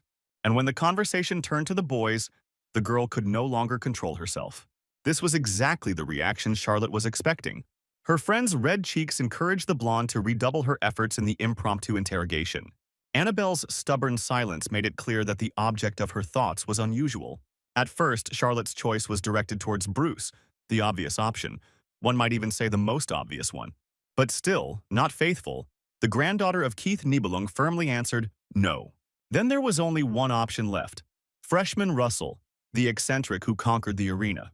When that name came out of Charlotte's mouth, the situation became obvious. The blonde immediately expressed a desire to find out all the circumstances on the spot and dragged her friend along with her. Despite the resistance, they went to the dragon class. Luckily, there was a break in the right room. The students did not at all expect to see the cream of local society in front of them. Charlotte didn't pay attention to anyone. She had a specific goal. The girl quickly looked around the audience, looking for Russell. She ignored the negative comments directed at her, feeling impunity. Annabelle, watching her friend destroy school property, clutched her head. She was ashamed. Finally, the blonde's gaze caught sight of a sleeping guy from the crowd, not paying attention to anyone else. Charlotte was not at all worried that she might disturb the young man's rest. According to the girl, this made her appearance more impressive. And then, a few seconds later, in front of a stunned Chloe, she leaned over Russell's ear. According to the first, the blonde behaved too brazenly and daringly. But there was no time to intervene because the boy raised his head, reacting to Charlotte. He was so tired that he couldn't immediately understand who was sitting in front of him. Annabelle's friend, meanwhile, said that nothing had happened. She wanted to get to know each other. There was only one thought spinning in the young man's head. This visit did not happen just like that. While he was discussing how to avoid trouble, Chloe intervened in the conversation. A moment later, the behavior of the auditor family representative changed dramatically. Only Russell noticed this. The tension around him was rapidly growing. He had seen this state of the girl before, and her behavior was very dangerous for those around her. Chloe pulled out a box cutter, and the guy gritted his teeth. A fight was brewing. Suddenly, out of nowhere, Annabelle appeared and began to pull Charlotte away, also suggesting a conflict. But the blonde was not going to back down. She wanted to show that she was much better than the red-haired girl. Having come dangerously close to her opponent, she had no idea what threat this posed to her. Just when Charlotte's attention was already focused on someone else, Chloe took action with lightning speed. Using a stationary knife, the girl stabbed the blonde in front of the astonished spectators. Fortunately, there was no first blood. Annabelle's friend had a good reaction, much faster than Chloe. The elite representative held the attacker's hand, continuing to mock her. Keith Nibelung's granddaughter couldn't allow anyone she knew to bully her. She tried to stop Charlotte, but she threw Chloe away from her like a rag. The unfortunate blonde didn't know who she was running into. The girl regrouped in the air and was ready for the second round. The students in the audience took up vantage points to watch the latest fight. Charlotte Demura came from a clan that relied entirely on its strength. She was not averse to competing with someone, but she wanted to know the reasons for the aggression. The assumption that the two were dating turned out to be incorrect, according to Russell. His answer seemed to anger Chloe the most. He could feel it behind his back. He needed to somehow get out of this situation, so the young man could think of nothing better than indignation. And he pretended to accept the girl's visit as an ambush, which was not far from the truth, and he asked about the purpose of the visit. Charlotte wasn't going to make up stories, so she told it like it was. He interested Annabelle. The friend, having heard what was being said, immediately rushed to object, citing the blonde's initiative. She didn't want everyone around her to talk about a possible affair involving her. But it was precisely Annabelle's intervention that aroused even greater interest in their dialogue among those around them. Listening to the girl's senseless explanations, Russell waited for them to finally leave. Since the miracle did not happen, the guy decided to help them with this. The young man's sharp reaction confused the visitor. But Charlotte wasn't going to give up, so she immediately pretended that nothing had happened. The girl even suggested meeting after class on an impromptu date. Hearing the blatant flirting, Chloe went ballistic. No one had the right to encroach on her crush. The blonde took Russell's friend's growls with laughter. But that was at first. After a moment, even Charlotte sensed danger. Therefore, in order not to lose face, the girl quickly said goodbye to the young man. She left in the company of Annabelle, promising to meet again, and despite objections. Realizing that this dialogue was over, Russell immediately tried to sleep again. He no longer cared about anything in the world. Unlike the grandson of Keith Nibelung, in front of the astonished first-year students, the coolest girl in the academy silently walked out of the classroom. On the way to her wing, she thought about what had happened and the young man's endurance. Since their first meeting, Russell had changed significantly. Some kind of darkness was brewing in his soul. Charlotte also noticed the boy's extremely restrained anger, and this awakened curiosity in her. Entertainment, unexpectedly, turned into a goal to get to the truth. Since strength was the driving force of the girl's clan, this candidate was worthy of becoming her husband.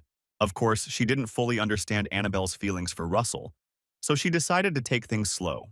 Charlotte didn't want to ruin her relationship with her friend at all, and she, apparently, was furious with her behavior in the dragon class. The blonde decided to first draw the line and announced her plans for Russell. Meanwhile, David, still reeling from his defeat, went mad in the infirmary. He had never lost in his life and didn't even know how to accept it with dignity. The hope of the Auditor clan wanted revenge and wanted to do it in family style, secretly. From now on, all the attention of the crazy maniac was focused on the impudent first-year student. To carry out his vendetta, he was not even afraid to call on his family for help. Hiding behind Chloe's fate, the guy lied to himself that he was not striving for personal pleasure. When everything fell into place in his head down to the smallest detail, David decided to act. He opened the door of the ward with the intention of contacting the elders and the stunned ones. In front of him sat Russell himself. The freshman was definitely waiting for him. But, in fact, the appearance of a first-year student here was quite natural. The day after the incident with Charlotte, he decided to ask Chloe how her brother was doing. This allowed us to kill two birds with one stone, calm the girl down, and find out the consequences of the duel. Russell's question obviously left his interlocutor stumped. She wasn't particularly interested in David's fate because of the cool relationship, but she knew he was in the hospital. Realizing that the mention of doctors could lead the boys to terrible thoughts, the girl hastened to calm him down. But already at that moment, Russell had definitely decided to visit his former enemy. I had to make sure that this red-haired madman had nothing else in mind. So now, sitting in the ward of a sick person, so to speak, the young man was doing exactly this. The freshman pretended that there was nothing surprising about this, but David himself was indignant at the slightest movement of the visitor. To be honest, the hope of the Auditor clan could not understand at all what he owed such attention to. What worried him even more was the idea that someone had reported his location to the enemy. When Russell reached for the knife lying on the bedside table, the second-year student tensed. He thought the guy had decided to finish what he started in the arena. But to the young killer's surprise, the freshman simply began to peel the apple. Without rushing, the guy dealt with the skin of the fruit and put the plate on the table. Having wished the patient a speedy recovery, the hero turned towards the exit. When the stupor passed, David decided to seize the chance for revenge, for he perceived everything that happened as a mockery of himself. But Russell forestalled him with a stipulation that he should not even think about hunting him. Looking back at the second-year student cinematically, he promised to destroy the entire Auditor family for this. Such a loud statement sounded like a bolt from the blue and immediately stopped the opponent. When the door slammed behind the visitor, the apple on the table suddenly began to change. A moment later, it fell apart into several pieces before the eyes of a shocked David, who was unable to stay on his feet. As Russell walked home, he hoped that this impromptu intimidation would work as well as possible. Of course, the last threat was not true, because his power was not effective against everyone. Such a preemptive strike served as the best prevention of future troubles. The freshman's situation became increasingly tense. It was as if he was walking on a sharp blade, barely keeping his balance on the edge. But this, at the same time, meant that he had achieved something in the world of the game and had become someone to be reckoned with. After today's visit, there was only one problem left for him: Charlotte. The girl's strange behavior did not fit into the previously known scenario. Her attention was not concentrated on the bruise. The guy decided to deal with her after the main event, the exam. There, he could get what he wanted, the Murasame sword, and significantly improve his skill. But the problem remained that the exam was held in a group format. It was necessary to create a team. With capable partners, significant progress could be made. Overall, the exam didn't frighten the young man, but there were some nasty monsters there, like a sea monster.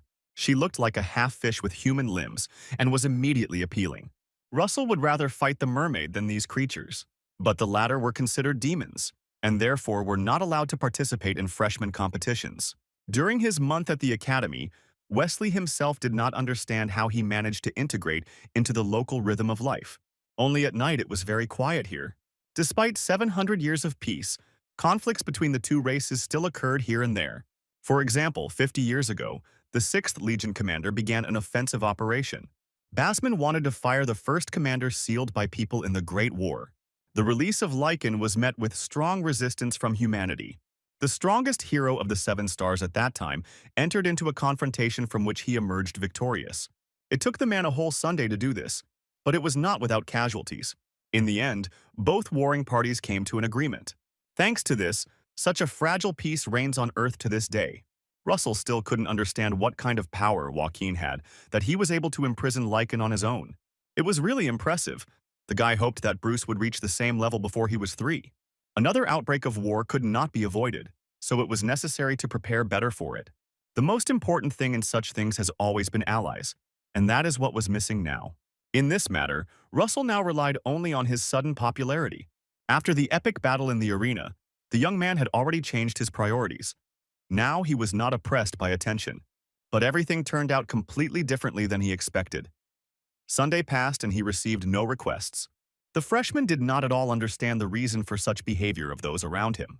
It seemed to him that his reputation was already running before him and was the cause of the excitement. But teams were being created around him without his participation, and it seemed that those around him were simply afraid. He was not alone in this situation. The story was similar in Chloe. It seemed like they were outcasts, and people like that should stick together. So Russell decided to take action. He suggested that the girl join forces and find 3 more participants together. The proposal was very quickly approved by the interlocutor, and her mood noticeably improved. For some reason, in this world, someone always interrupted the dialogue, and this time Charlotte distinguished herself.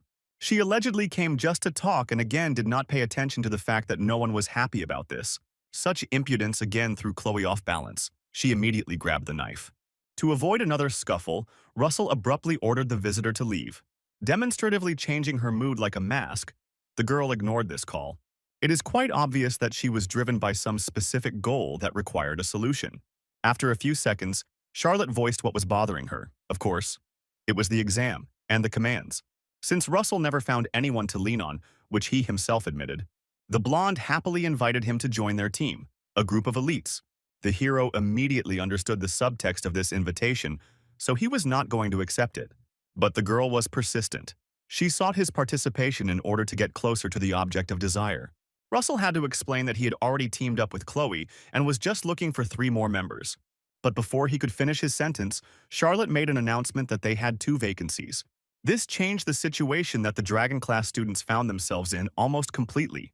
Charlotte was considered one of the strongest representatives of the elite and gave a good chance of winning. All that was left was to hope that Chloe could control herself. After some thought, Russell agreed. But he was interested in where exactly he had just agreed to join. More details were needed. It turned out that the leader of the group was Bruce himself. This statement simply blew the guy's mind. It was as if he was flying full speed straight into a concrete wall. Such a storyline could draw him deeper into the war than he had hoped to delve into. And Wesley, sitting in the body of his avatar, was not at all eager to die for the fictional world. If Bruce was the captain, that meant Annabelle was in on the act with him. When the man was playing this app avidly, he couldn't even imagine that he would see the main characters in real life. Agreeing to join the team could change the system settings and, as a result, the future of this world.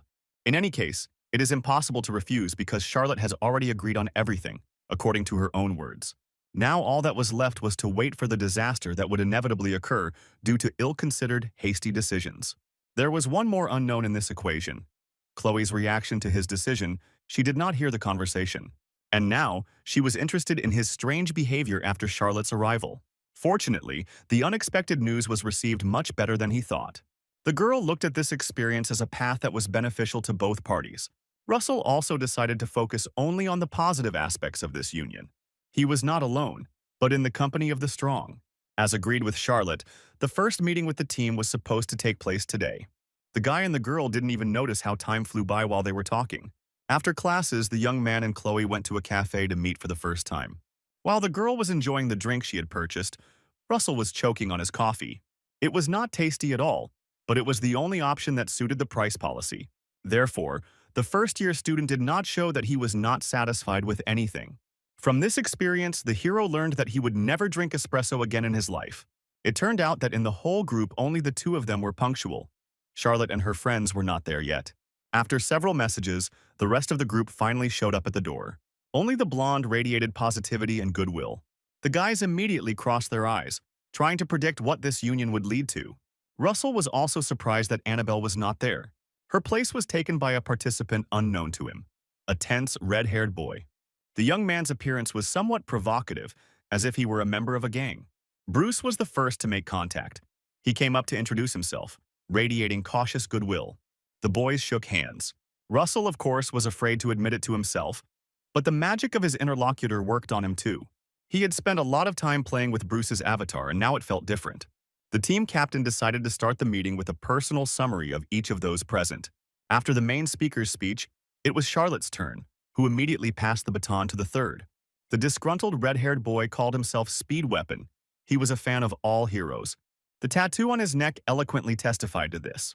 Russell was tensed by such a short resume. The impression of the young man was not very positive. Chloe, behaving like a lecturer, stood up and began to talk about herself. With all her might, she restrained her negativity towards the blonde and delivered her speech in a very restrained tone. All this time, the three opposite listened silently, without expressing any reaction. Finally, it was Russell's turn, but the boy was unable to finish his speech. Suddenly, Bruce interrupted him. The guy reached for his laptop. He proposed to begin discussing a plan of action. Using projection, the group's head reproduced the location's relief. The map of Scopuli Island was sent to all group leaders by the professor himself. This location was quite real. Only the path to it ran through Subspace. Therefore, everything there will be different from the entrance exams. The possibility of injury could not be ruled out.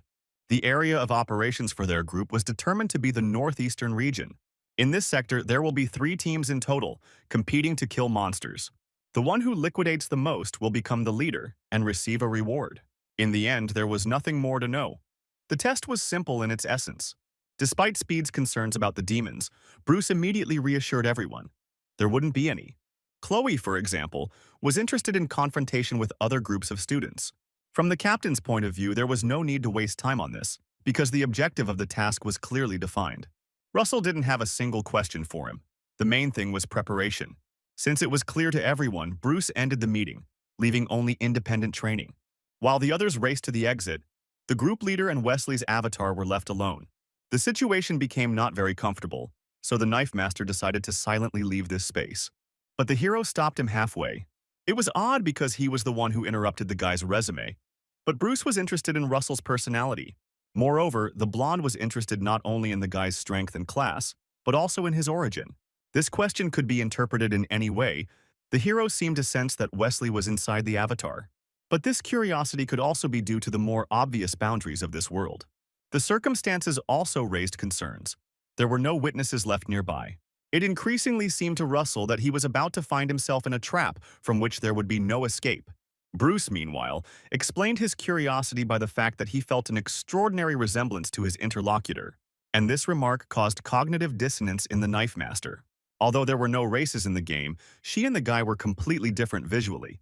So what was the point? Since Russell didn't seem inclined to answer questions, Bruce quickly ended the conversation. He even noted that they should forget this dialogue. This time, it was the Knife Master's turn to stop his interlocutor with the same question. He did it subconsciously, not fully understanding his motives, with an incomprehensible hope. Bruce replied with a smile that he had come from Germany, and this was even stranger than the previous questions. Russell felt a little cheated, as if the team captain had gone off topic. At some point in the conversation, it seemed that the conversation would be about another world. From that evening onwards, the young man often caught himself thinking that it seemed he was not the only one who had been stolen by the game. This theory needed to be backed up with facts, so he decided to sharpen his senses with skills.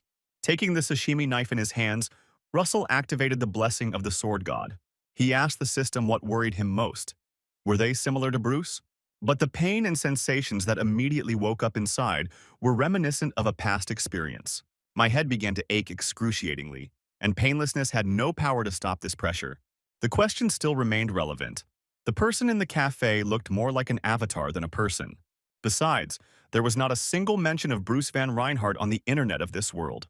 Russell hoped he could find out the truth while he focused on the issues at hand. In any free time, the Knife Master tried to improve his skills. And indeed, according to the system data, his indicators increased. So there was definitely progress. He developed his body. All that was left was to improve the weapon's performance. Gradually, each of the criteria became more understandable. But there were still some white spots. For example, adaptation. The young man did not fully understand how it could be developed. Perhaps frequent fights were to blame for everything. The worst thing was that such questions could not be resolved without help, and there was no one to ask. It was nice to hear that the painlessness had somehow been extended to 40 seconds. Russell's eyes flashed back to all his previous torments when in contact with his own weapon. During my stay in this world, if you think about it, a lot has changed. Time passed, and the day of the exam gradually approached. With each meeting of the group, the relationship between them became warmer. Independent training with Chloe also bore fruit. The only thing that still didn't go away was the hatred towards Charlotte, who didn't stop flirting. Russell decided to spend the last day before the test in the training room.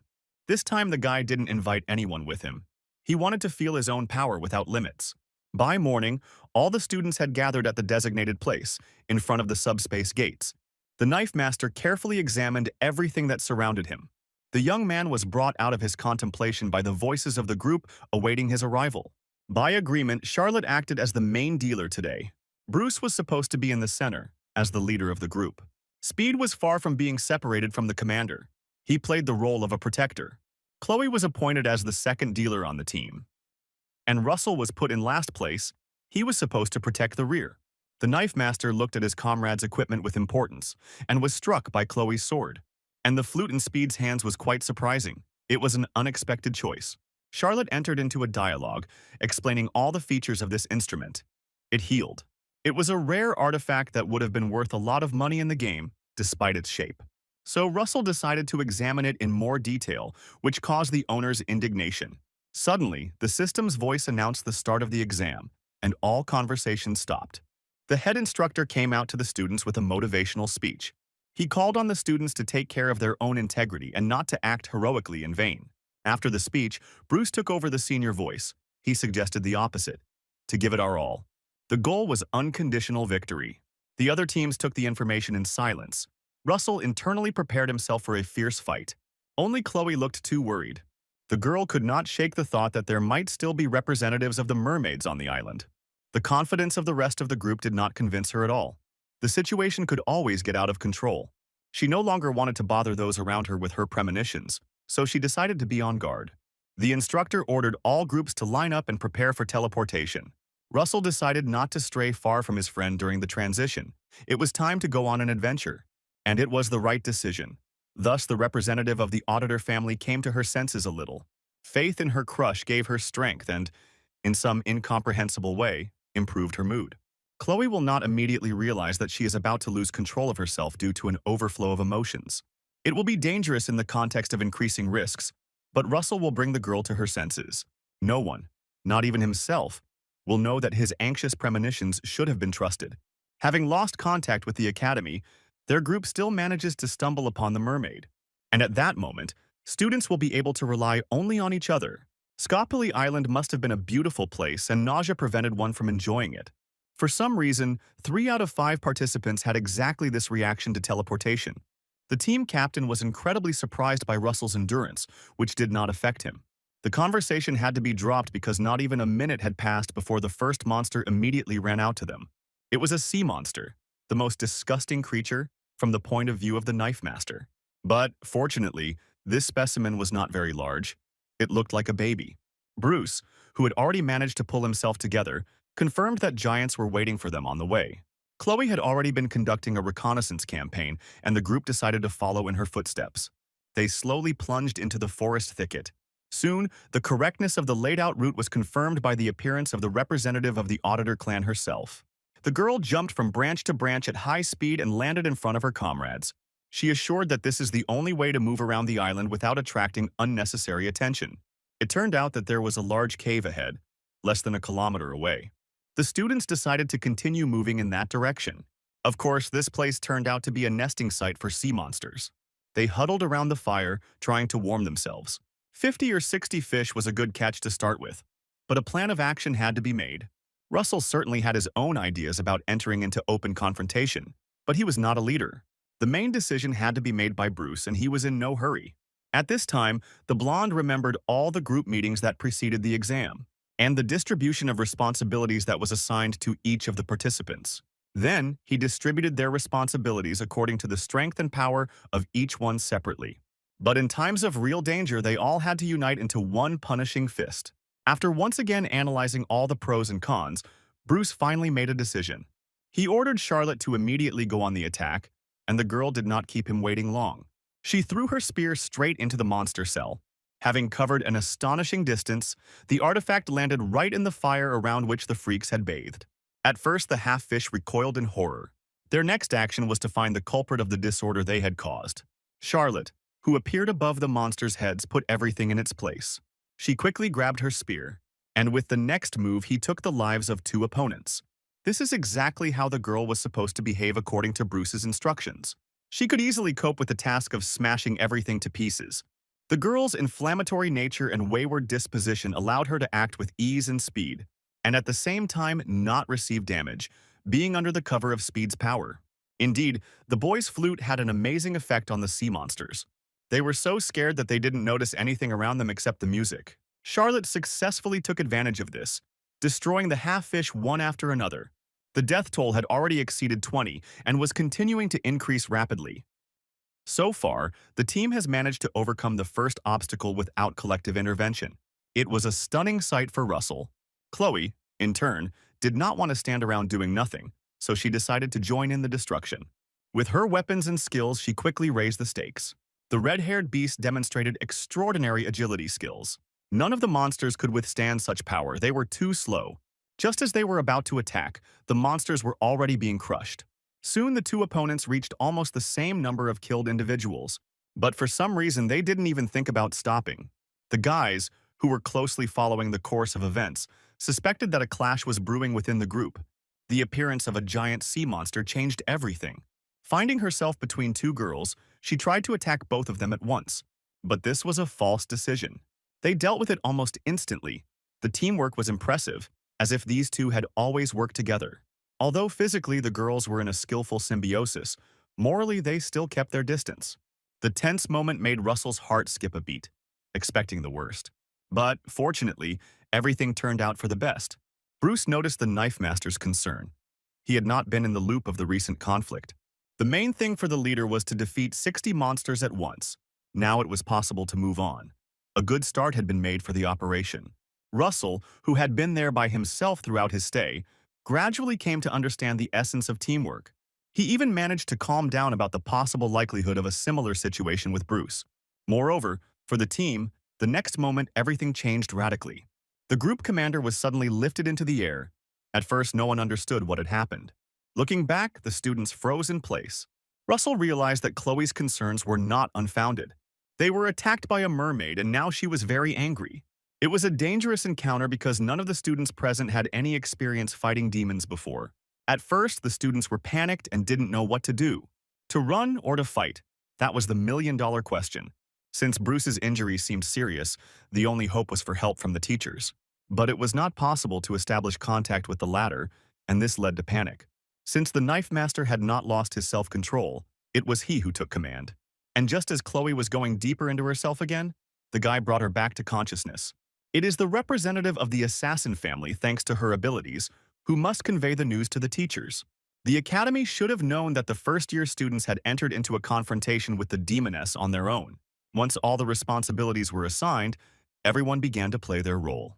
Speed was supposed to support Bruce and help Charlotte with the sea monsters. Russell himself decided to personally deal with the mermaid and not expose anyone present to danger. In fact, the fight with the half-fish was much more unpleasant for him than with the pure evil. In front of his astonished comrades, he pulled out his sashimi knife, ready to fight off the monster. In this world, demons also had superpowers based on magic, thanks to which the mermaid managed to injure Bruce. Therefore, none of the heroes could feel an advantage in the confrontation with representatives of this race. Up until this point, Wesley had only experienced such encounters when playing on a mobile app. Now he was faced with another unknown journey that could turn into a disaster. This fight needed to be stretched out for 10 minutes so that Chloe could warn her elders. And given his own skills, the Avatar had only 40 seconds to eliminate the threat. Delaying it was inevitably pointless, so Russell activated the blessing of the Sword God and painlessness. While the Knife Master prepared for an important battle, Charlotte tried to tame an army of sea monsters. This time the monsters turned out to be more agile, perhaps due to the presence of the demon. There were times when it seemed like the girl was in danger, but after just a few seconds, the blonde found a chance to get out of it to her advantage. She wanted to provide a reliable rear for her brother, who took on the main battle. But worrying about the guy deprived her of the lightness that was before. Only rage remained. She didn't ask Speed for help even when it was time for transfusions. But he, watching and ensuring his friend, wanted to somehow unload this burden himself. Just like Bruce, whose treatment took almost all of the healer's strength. For some reason, Russell's confidence in his abilities was never in doubt. The team trusted him. It was clear from the time of his first public fight that he was a very strong fighter. But now, in front of him stood not just an opponent, it was a demon. And such determination looked insane. There was no time to replay everything because the mermaid launched the first attack. She used the same blow on Russell that she used on Bruce. But the guy deftly dodged, rushing forward to counterattack. He understood perfectly well that, although the opponent possessed magic, it was mostly water magic. She still remains vulnerable due to the materiality of her body, which resembled a human one. So to gain superiority, you had to be close enough to hit the target. Russell jumped fast and far enough to find himself a meter away from his opponent. It came as a surprise to her, especially when he stabbed her. Before the astonished Speed's eyes, the mermaid turned away at the last moment. But this did not help to avoid the collision. The hero connoisseur's heart sank. Unfortunately, his comrade's attack was not fatal. The freak growled in anger and pain at the same time. Russell managed to get a piece of his opponent's body, but the injury was not serious. The guy, of course, blamed himself for the unsuccessful jump, but had already regrouped for the next attempt. The second round started the same way as the first. The boy rushed forward, avoiding collision with the demon's magic. To top it all off, the enemy was now acting more cunningly and began to maneuver. The only positive thing was that the wounds were not superficial and healed slowly. Bruce's affairs were not progressing so well, but it was good that his comrades were safe. Indeed, at that moment, they were the ones who were most worried about Russell's fate. The confidence of this eccentric, even in such a difficult moment, delighted those around him. He once again rushed towards danger, casting aside any doubts about defeat. At that moment, Speed remembered one of the conversations at the general meeting about the desire to meet the hero. He was burning with this dream and hoped to find a person among his students who would meet these criteria. At this time, he believed everyone around him except Russell. Charlotte, whom he considered to be unusually talented. Without a doubt, Bruce, on whom I had placed my main hopes. But the strange freshman did not inspire such feelings in the guy at all. And the knife master himself did not strive to take the place of the powers that be, because this would change the future. But this dangerous situation changed Speed's views radically. Meanwhile, the mermaid decided to try another magical trick. She released a school of energy fish towards the enemy. Each of them floated along its own trajectory, which made maneuvering difficult. Russell tried his best to avoid the collision. He realized that he was moving too slowly. The opponent was incredibly happy because she had come up with another trick. Suddenly, a portal formed under the guy's feet, through which schools of fish also flew. He took off running, thinking up a new strategy along the way. Since he was running in the opposite direction from his opponent, she relaxed completely. The mermaid decided that she was gaining an advantage and needed to consolidate the result. Unexpectedly for everyone, the demoness turned towards Speed. Charlotte was the first to notice it. It turns out that all this time the villain was focused on destroying the healer. The guy with the flute was dumbfounded. That was exactly his defensive reaction. He was already saying goodbye to life when suddenly Russell appeared next to the mermaid and cut off her hand. While this did not eliminate the powerful enemy, it did delay the attack on the rest of the team. The freak was really surprised that this happened. He didn't expect the hero to be so fast. The magic spell worked, but the cut-off end was not aimed at the intended place. The energy beam finally hit the cave wall and illuminated everything for several kilometers around. And after that, the author of Hellish Magic himself got it. This moment was recorded by other teams of students who were in this sector. Of course, they had no idea what was going on there, but they became interested in the curiosity. The unexpected rain made the girls think that it was lightning. They themselves still had a lot of work to do. They needed to save the wounded. With so much damage, there was no point in continuing the fight. Their test was over. At this time, Bruce's team continued to work. Everyone remained in their places. Which couldn't be said about the half-fish. Charlotte noticed with surprise that the sea monsters began to run away. The cave was gradually cleared of monsters, but by itself, having lost its integrity, it began to rapidly collapse. Unlike other creatures, the mermaid had no intention of running away. In principle, Russell did not expect such steps from her. He did not manage to seriously harm his opponent. This time, the demoness simply went berserk. It seemed that she had completely lost control of herself. With the sea monsters no longer a threat to safety, Russell ordered Charlotte to protect the crew. Speed continued to treat Bruce, watching events unfold with tension. The Knife Master has 10 seconds of painlessness left. The countdown has begun. This time was set aside for the final maneuver. Now the guy had no right to make a mistake. He rushed forward with the firm intention of ending the threat. While the rest of her comrades were fighting for their survival, Chloe was doing her job. She ran at top speed because she couldn't break Russell's trust in her. The girl's body was burning with fire. All her muscles ached from the tension. But that was no reason to give up. Now her team members needed help more than ever, and she was their last hope. Although she believed in the boy's abilities, Chloe still knew that he did not enjoy fighting. And if Russell had already decided to engage in combat with the mermaid, it was because they had no other choice. Because she knew him so well, the girl agreed to leave the group. The cave explosion caught her halfway to the portal. Chloe's heart sank with emotion, but she didn't slow down. Holding back her tears, she ran even faster, hoping that her comrades were okay. The rain that started soon made the situation worse. The ground simply began to flow under my feet, and it became increasingly difficult to run. She no longer thought about the portal. Someone would have arranged for a representative of the Auditor clan. In a moment of despair, the girl suddenly saw something strange ahead. Because of the fast running, everything was blurry before my eyes, but there was almost no doubt. A few meters away from her, sea monsters gathered. It was a completely unfortunate moment for another battle. With no choice, Chloe took up her sword and charged. To her surprise, the first blow was blocked by a person. It was one of the first-year students. Russell's envoy breathed a sigh of relief and immediately began to ask for forgiveness, after which she fell to the ground without strength. Around her, there were a lot of wounded and killed monsters. Those who still showed signs of life were mercilessly eliminated. Annabelle, who was the captain of this team, was trying to understand what happened to Russell's friend. She remembered the girl within seconds of seeing her. Chloe didn't have the strength to get up and couldn't even put two words together.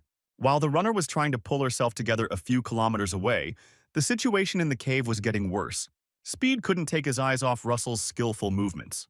The defender acted quickly and decisively, professionally assessing the opponent's weaknesses. It was a fascinating spectacle, and the healer tried not to lose a second, to keep everything in his memory. The young man was sure that such skill required years of study, and he was not mistaken. Everything that Wesley had been able to take from his teacher over the years, he was now putting into practice. This time the mermaid was unable to avoid fatal damage. Cut into pieces, she fell before the eyes of astonished onlookers. None of the students had ever seen such a fight with their own eyes. They were so stunned that they did not immediately realize that they were being attacked. Charlotte rushed forward to protect Speed because the boy was focused on something else. They rolled a meter to the side, avoiding the energy beam. A powerful blow pierced the rock behind them. Concentrating on their brother's skill with knives, they forgot about magic. Even on the verge of losing, the mermaid still tried to kill the healer. It took Russell time to remove the threat. Despite being seriously wounded, the demoness prepared to attack again. She used a hurricane of needles against her impudent opponent. Hoping that this time he won't be able to escape death, it was necessary to move to a safe place immediately. The freshmen began to maneuver. Some of the needles were redirected into one of the walls of the cave. The power of their energy caused even the blade of the sashimi knife to melt. Making an incredible turn in the air, Russell began to rapidly approach the enemy. The mermaid didn't even have time to bat an eye before the guy's knife hit her body. The pain was unbearable, as evidenced by her screams. But the villain managed to save some energy for revenge. Right in front of the astonished students, she tore out her tongue. Instead, an energy field began to form inside the demoness's mouth. A moment later, she opened her giant mouth and directed this stream in the direction of the enemy. Speed and Charlotte's mouths dropped open in surprise, screaming for their comrade to run away immediately.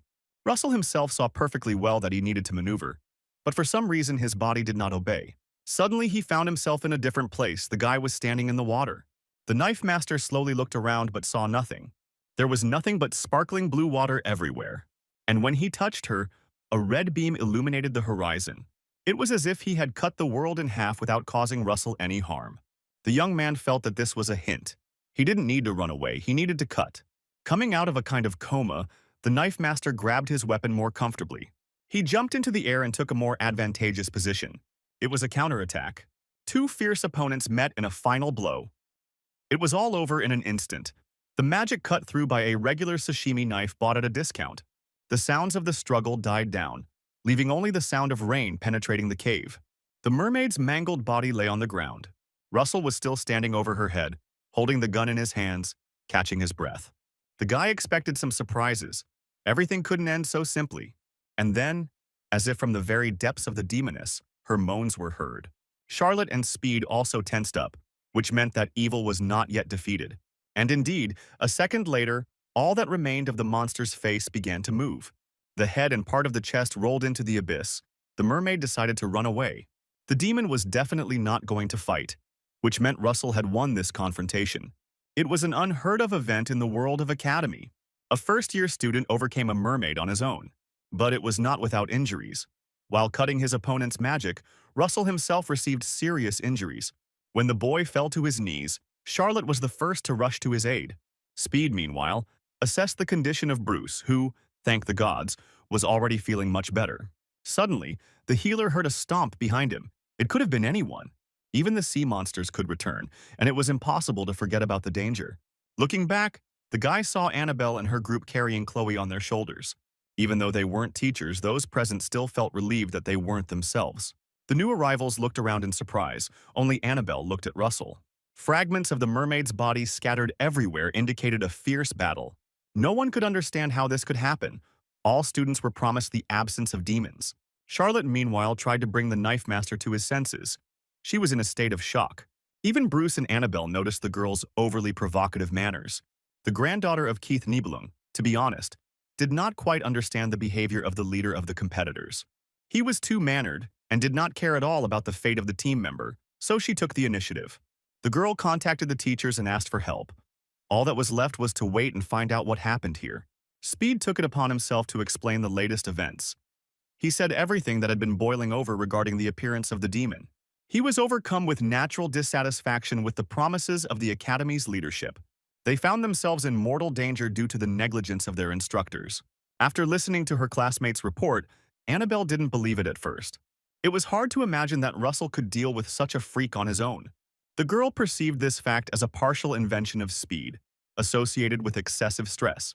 On the other hand, there was no reason not to believe the version that was voiced, just as there was no reason to lie. The whole picture, which could be assessed with one's own eyes, testified to the fact that a deadly fight had taken place. Annabelle found it difficult to make independent judgments that were not based on the experience and status of her family. She tried her best to separate her personal achievements from the expectations of her relatives, but she still couldn't believe that the young man who was now lying on the ground was capable of such skill. If what Speed said really happened, there's a huge gap between Russell's power and his. After all, one could pick around inside oneself forever. The immediate problem was the guy's injury.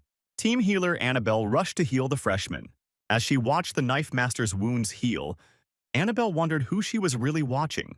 Speed's voice interrupted her thoughts, asking if the girl had called for help from the academy. After thinking about what had happened for a while, the guy was against disclosing all the details of the battle. From the teacher's point of view, the island was a place for holding examinations, and the appearance of a mermaid in this particular cave, along the path of their group, could not have been accidental. One could ponder forever the variations of this potential tragedy and their causes. But finding out the real reasons had to be done using slightly different methods. Bruce was the first to realize what Speed was getting at. There was a traitor at Joaquin's academy. When this phrase left the mouth of the team captain, the cave became quiet. Eventually, the healer agreed with his point of view, although he did not want it to be true. If it weren't for Russell's abilities and courage, there would be nothing left of Bruce's group. This incident could be evidence of a new conflict or even the beginning of a major war. When Annabelle realized the full depth of this thought, her first feeling was fear. It could be that they are the last generation that knows what a peaceful existence is. The assembled group made it an unspoken rule to keep their suspicions secret. It was necessary to come up with a legend for the teachers. No one should know about Russell's achievements. A collective conspiracy was brewing. But no one dared to suggest any solution to the problem. Unexpectedly, Annabelle suggested contacting Keith Nibelung. The Sword Emperor was bound to be on their side and had more influence over the senior contingent in the academy. Several days later, in the school's infirmary, Russell began to come to his senses. He did not understand where he was and what had happened to him, but gradually his memory began to return. After all the events that lay in wait for him, he was surprised that he remained alive. This horrific attack was unavoidable, and he knew he was potentially going to his death. If it weren't for the intuition that materialized out of nowhere, the guy would have died without ever understanding the way out. He tore the magic in half with a simple knife and turned it into ordinary water. He remembered the feeling of extreme power at that moment. The guy wanted to immediately look at his indicators. Most likely, changes were expected there. Finally, the spirit level, which he had not been able to pump up until now, rose by 4 notches. And the adaptation has progressed even further. Now, it has additional properties. The analysis of new skills and upgrades was interrupted by the appearance of Page Poison. The principal pounced on the astonished first-year student with hugs. It seemed like the woman was genuinely worried about the guy. The director promised to deal with everyone who put him in danger. Suddenly, she released his suffocating embrace because she remembered the small change she had brought with her.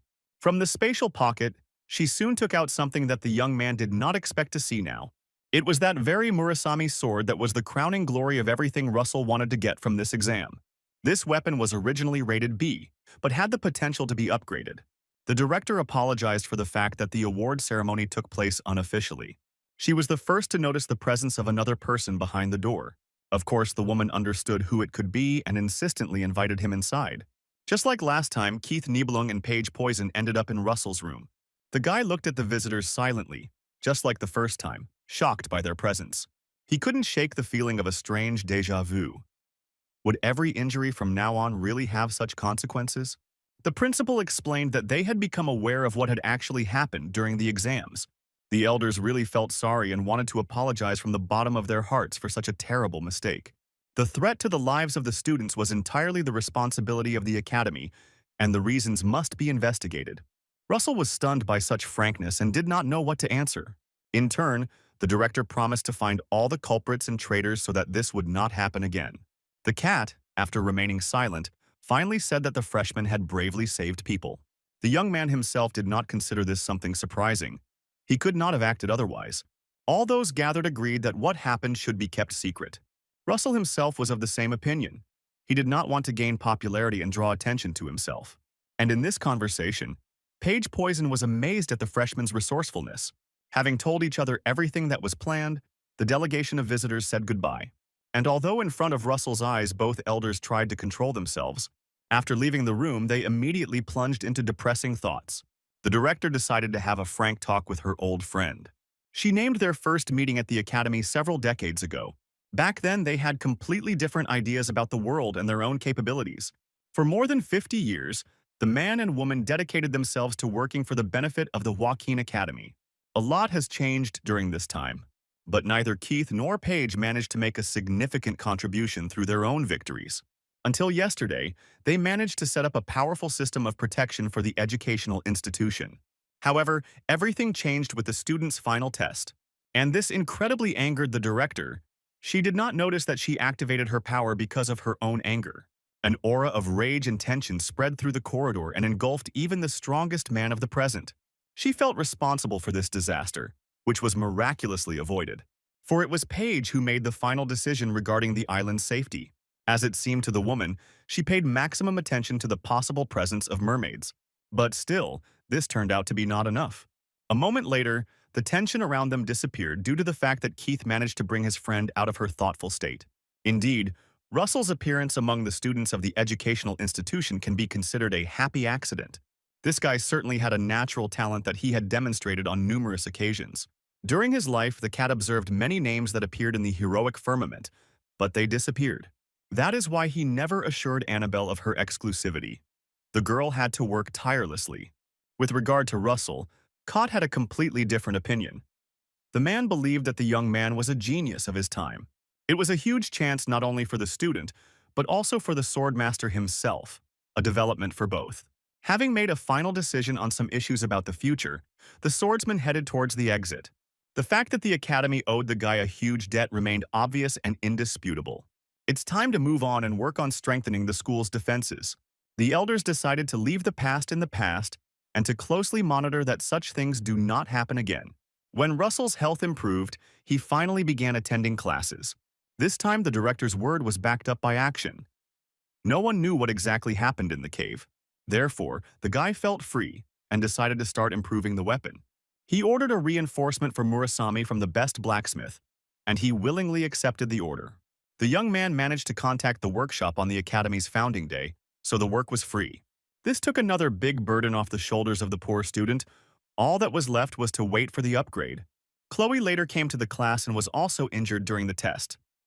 It turned out that she had a broken leg. But this did not hinder her good mood. She said that she was given medical assistance and promised a speedy recovery. The genetics of the Auditor clan also had its advantages. The quick healing of wounds was the pride of the clan representatives. Russell was genuinely happy to see his friend. To be honest, he was worried about her fate, because he understood that without teamwork, defeating the mermaid would not have happened. Each member of the group conscientiously fulfilled the role assigned to him. To be honest, everyone except Bruce, on whom the guy had placed more hope. The hero of this game did not show himself in any way during the danger, and this was alarming, despite his injury. The conversations in the audience were interrupted by the appearance of the chief instructor, who ordered everyone to take their seats. As always, the man was extremely aggressive, but today he had an important announcement. He announced that from today onwards, he would be co-leading the dragon class with an important person. When Keith Nibelung entered the classroom, all the students probably forgot how to breathe. The man paid no attention to this reaction and quickly headed towards the podium. Even the instructor bowed his head respectfully to the Sword Emperor. The respect was absolute. Only Russell understood that this event was directly related to his unexpected achievements. By evening, while the search for traitors in the academy had not yet found any support, they could meet without arousing suspicion or risk. But the reason for the next meeting did not have a positive connotation. The assistant to the chief instructor of the dragon class was knocking the life out of her protege. Kimberly punished the man for failing the task. She had no other choice because the commander of the 5th Demon Army did not get the desired result. Failure to fulfill assigned duties in the organization was punished very severely. Therefore, despite numerous requests for clemency, the man was subjected to severe beatings. Kimberly couldn't understand why the seasoned warrior couldn't bring a freshman with him. Bruce, although now considered the strongest student in the academy, did not pose such a threat. Since the plan had failed and traitors were most likely being sought, the situation worsened. Now it will only be more difficult to spy on students and carry out any actions. Each time the thought of it made Kimberly even more furious, while her, so to speak, interlocutor was recovering from the terrible beating. The girl finally began to tidy herself up. She cleaned her clothes from bloodstains. She was surprised not only by the sluggishness of her subordinate, but also by the sudden amazing abilities of the first-year students. While the instructor was loudly discussing this with herself, the man finally found his voice. He said that the reason for the failure was not Bruce, but a guy on his team named Russell. This name stopped the woman who was about to leave. The hunt for hero candidates became more and more interesting with each passing hour. The next morning at the academy began, as always, with hellish training. The instructor drove the first-year students in circles, not giving them time to catch their breath. And only Chloe was entitled to rest due to her broken leg. He hated physical exercise, didn't hide it, and envied his girlfriend. Keith Nibelung also didn't let the guy forget about training. The man took direct part in the classes, running alongside other students, which incredibly bothered the guy, who was already suffering from pressure from the head instructor. This man was definitely considered the strongest warrior who inherited the legendary title. But in the game, in the Second Great War, he is supposed to be Bruce's mentor. Now the presence of the dragon in the class was evidence that the course of history here had begun to change. Russell wondered if he had become a new subject for curation. Although probably this will not change anything, because Bruce never received the title of swordsman for a while. On the other hand, it was an incredible experience. A truly legendary figure wasted his time on ordinary freshmen. The cat did not let the young man out of his sight. He put it into his head. Talent without physical training is nothing. But he encouraged Russell to work hard on himself. Surprisingly, his confidence in the boy's abilities prompted him to work with concentration. But no matter how hard the freshman tried, it was difficult for him to even stay close to his mentor. This seemingly ancient grandfather gave many young men a head start, which caused delight and irritation at the same time. When the runs were over, it was time for a new announcement. The cat announced that from today onwards, students are prohibited from using their personal weapons. Instead, he suggested paying attention to one of the following. The instructors tried to select the closest possible options to ensure successful adaptation. Russell noticed with amazement that among the indicated ones, it was already so close to him than for sashimi. Not everyone liked this proposal from the world's strongest man. One of the students from the Star class believed that it was unethical to deprive him of his family weapon, But the cat willingly became his opponent in this matter. He advocated for a reliable basic skill. The main thing was always skill, and then an artifact that helps in battle. The young man did not back down and insisted that this approach would negate the old familiar methods of struggle. In this case, the world's strongest man decided to respond with a quote from Master Russell.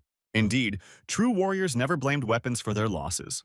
And Wesley had learned this many years ago, in his previous life in the kitchen. To encourage a quick transition to the new weapon, the cat promised the most successful ones a good score on the exam. This worked best. The students rushed to choose artifacts in front of each other. Only Russell remained standing. He was in no hurry, realizing that no one would choose him. This was quite expected. Why would anyone need something for sashimi when they have axes and swords?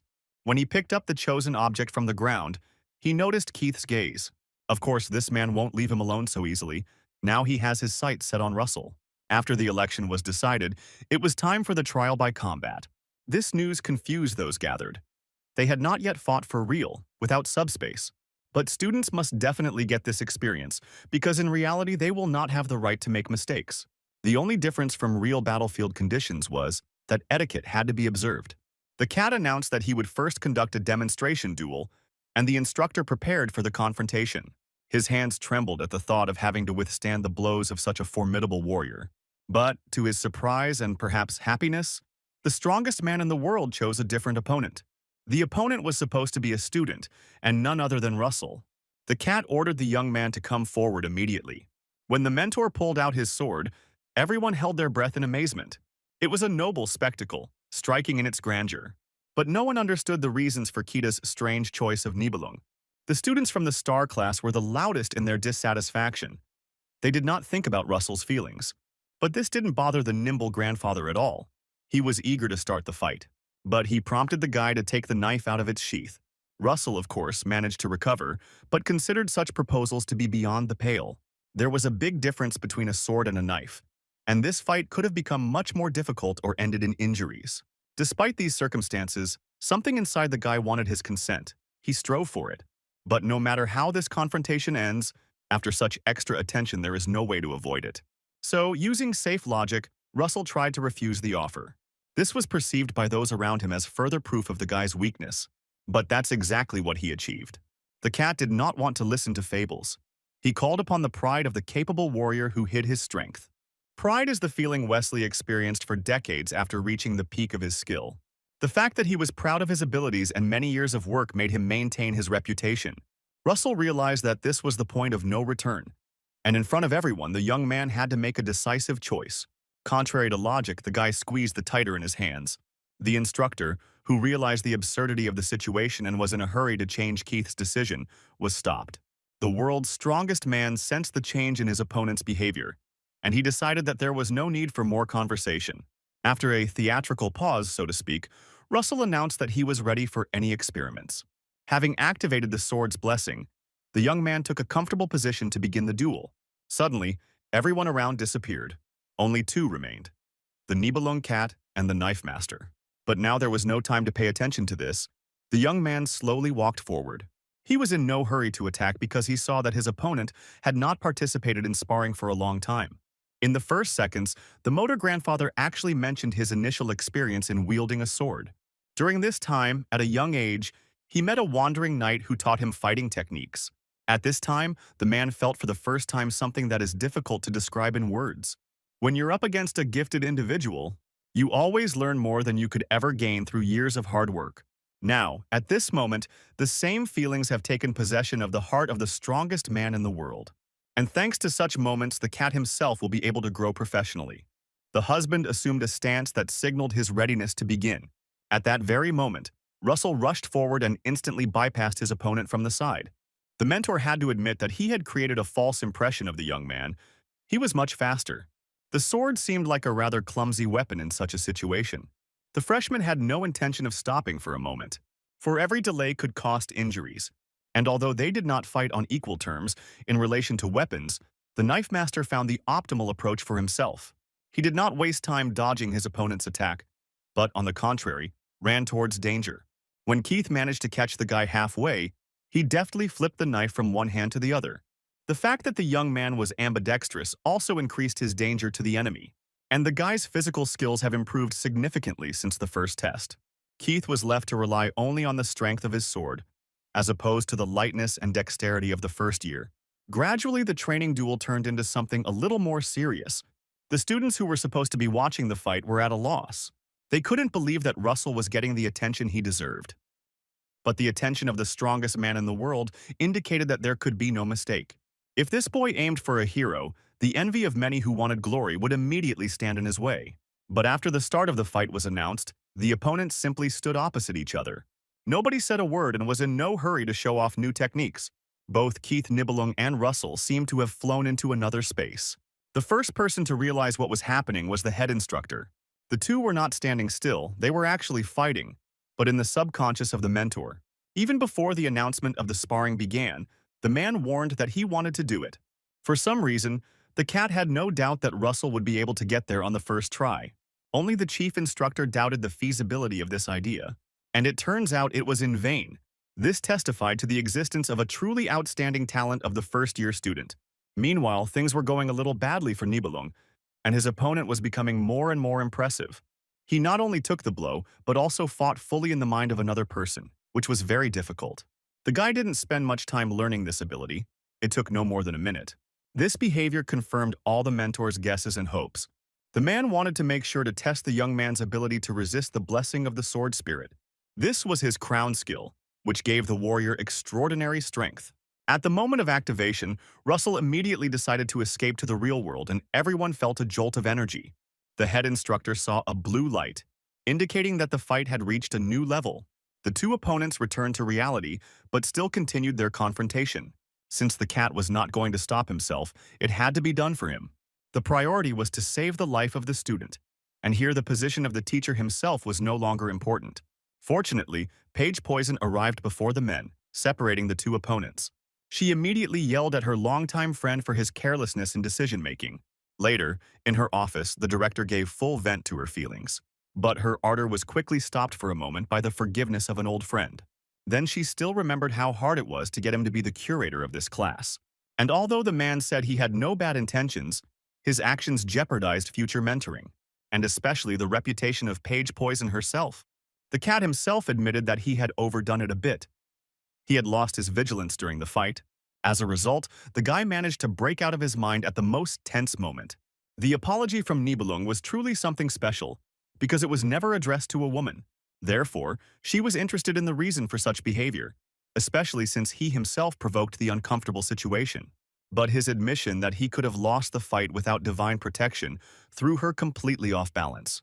Paige was well versed in Keith's powers, so she was extremely impressed by the freshman's potential power. He even reached the level of the way of thinking without any problems and was able to feel free there. And the young man was not yet 30 years old, which testified to his extraordinary abilities. This behavior was evidence of the awakening of the true hero that humanity lacked. Although, even the elders of the establishment found it difficult to believe in such a possibility. Unexpectedly, the director remembered her first impressions after she stopped the fight. There was a feeling of a powerful dark energy building up around the guy, and as a result, the woman was overcome with unspeakable horror. She remembered experiencing something similar during her meeting with the commander of the 6th Legion, Bassman. Today, she attributed her impression to the Korean transcription of the boy's name, which mentioned a demon. Regarding the events in Keith's subconscious, the woman did not feel even a shadow of a lie. And why would there be a lie? This meant that if the opponents had not been stopped, the world's strongest man would have lost the fight. This remark outraged the interlocutor the most. He began to come up with all sorts of excuses for himself, which greatly amused the headmistress, who immediately remembered all of Nibelung's teachings over the years. It was obvious that the elderly hero did not like the appearance of talented young blood. He did not want to give up his position, so the argument continued until late at night. Before dawn, Russell woke up from a dream about a fight with Keith. This restless grandfather did not leave his thoughts even at night, and although analyzing what happened, one could breathe a sigh of relief. This sparring was aggressive and had a high risk of injury to any of the participants. Of course, yesterday the guy immediately realized that he had fallen into this way of thinking. It was the first time he found himself in such a state. Although he had read about it before, it was strange. For only masters who had practiced with the same weapon for many years were capable of this. In general, in this world, only 10 people could enter this state. Bruce, for example, only learned these abilities after 3 years of training under the Nibelung. Russell, on the other hand, had to thank his past life in Wesley's body. For 20 years, he was considered a master of knives and practiced his mastery of such an artifact. It seemed as if the chef was there for a reason. Both the man's previous and current lives complemented each other. With each new obstacle, everything pointed to a symbiosis of two parallel universes. Therefore, there was no need to avoid dangers from today on. Russell decided to focus on solving problems one step at a time.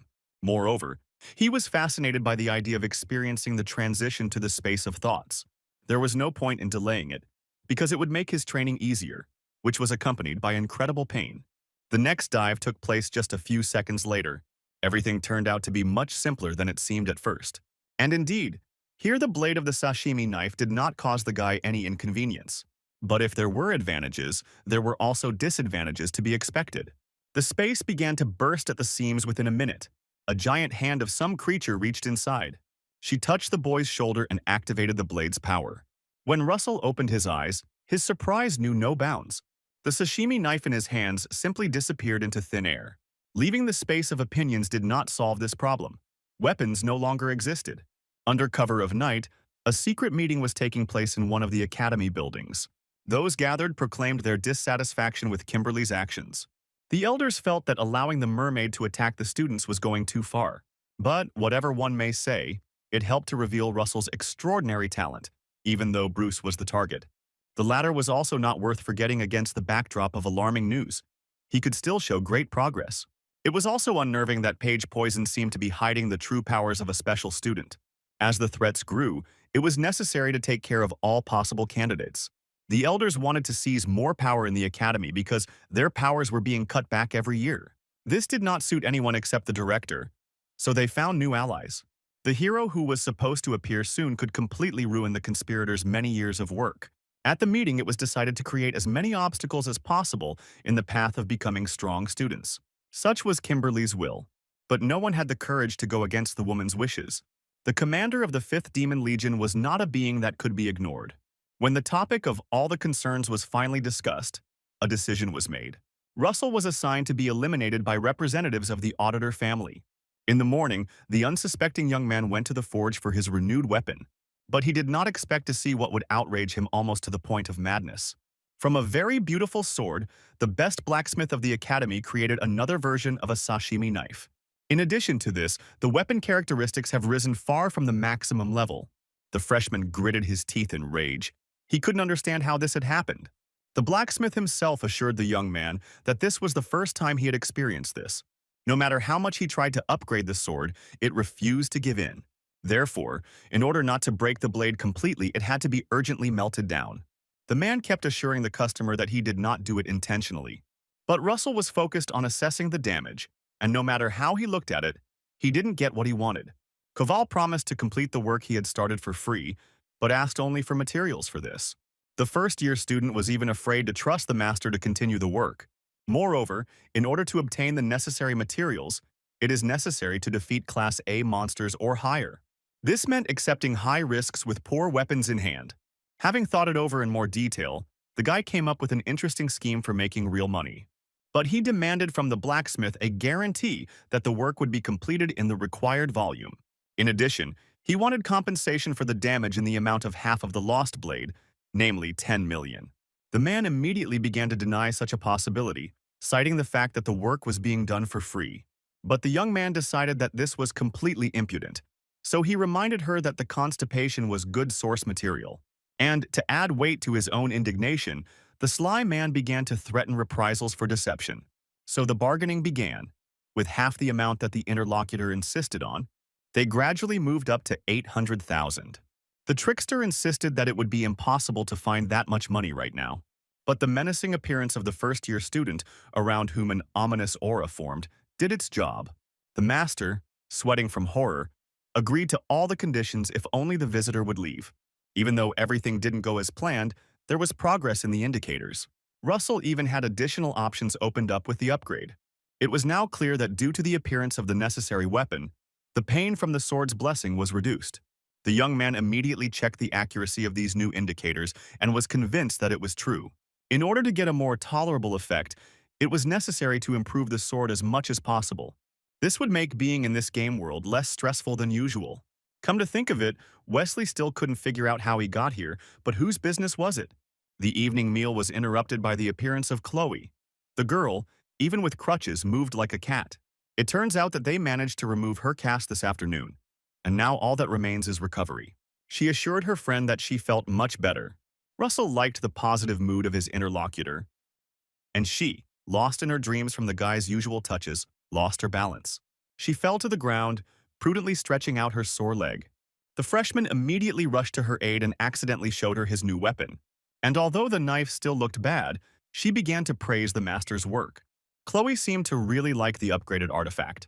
But Russell himself does not support this idea. He expected more. The only thing that consoled him now was the compensation he received from the blacksmith. The next adventures and victories over monsters were supposed to provide a real upgrade. This whole chase was only due to the fact that he was tired of enduring pain. At the same time, the guy wanted to return the Murasame sword to its original appearance, because what he saw now drove the young man into depression. Chloe, sensing her interlocutor's sadness, suddenly went from friendliness to anger. She sought to punish the scoundrel for his poor performance and attempt to cheat her crush. As always, the girl was brought back to consciousness by Russell's touch, suddenly looking back, as if there was someone else nearby. The identity of the spy needed to be determined, so the freshman decided not to delay. Approaching a nearby tree, he began to shake its trunk. And indeed, a minute later, David Auditor landed on the ground. Russell didn't know what exactly to expect from the guy, so he prepared himself for another fight. He, in turn, jumped to his feet. Only Chloe looked from one young man to the other in amazement. She calmed her friend down as best she could and offered to listen to her brother. Since David didn't look like a man who wanted to kill anyone right now, it was an acceptable offer. He wanted to share urgent information, and he was dragging his feet because for the first time he decided to go against the will of his family. When the knife master began to complain about his indecisiveness, David looked around and finally began to speak. The Hope of the Auditor clan declared that he was doing this only for the well-being of his sister, because Chloe really valued her friendship with her interlocutor, and the news related specifically to its integrity and safety. David informed the assembled group that an order had been received from the Council of Elders for a knife maker. At first, this information seemed like some kind of surrealism, but Chloe took this statement as the beginning of the hunt. She could not allow such tyranny on the part of her brother. Therefore, she immediately took up arms, preparing to repel the attack. The red-haired beast was so frightened that it took a while for him to realize that David was in no hurry to attack. It was more important for the guy to explain that such an order was taken very seriously by the Auditor family. The only hope was that the director knew about this and the order would be cancelled, because it was against the rules, but if nothing changed, someone would have to fulfill the order. David came here with the best intentions. The boy and girl needed to know the truth. Russell liked what he saw in his interlocutor. It was a testament to his humanity and sudden socialization that touched the knife master. That's why the freshman wanted to apologize for his behavior earlier. But the interlocutor did not need this. The most important thing to him was Chloe's happiness, and he was ready to do everything for this. He wanted only one thing: for the guy to behave with dignity and protect what was entrusted to him. This confused Russell a little, but he agreed to this step under the close gaze of his opponent. The auditor was interested in one more thing. He wanted to understand how the first-year student had managed to develop his abilities so much. When this question was asked out loud, the knife master tensed up.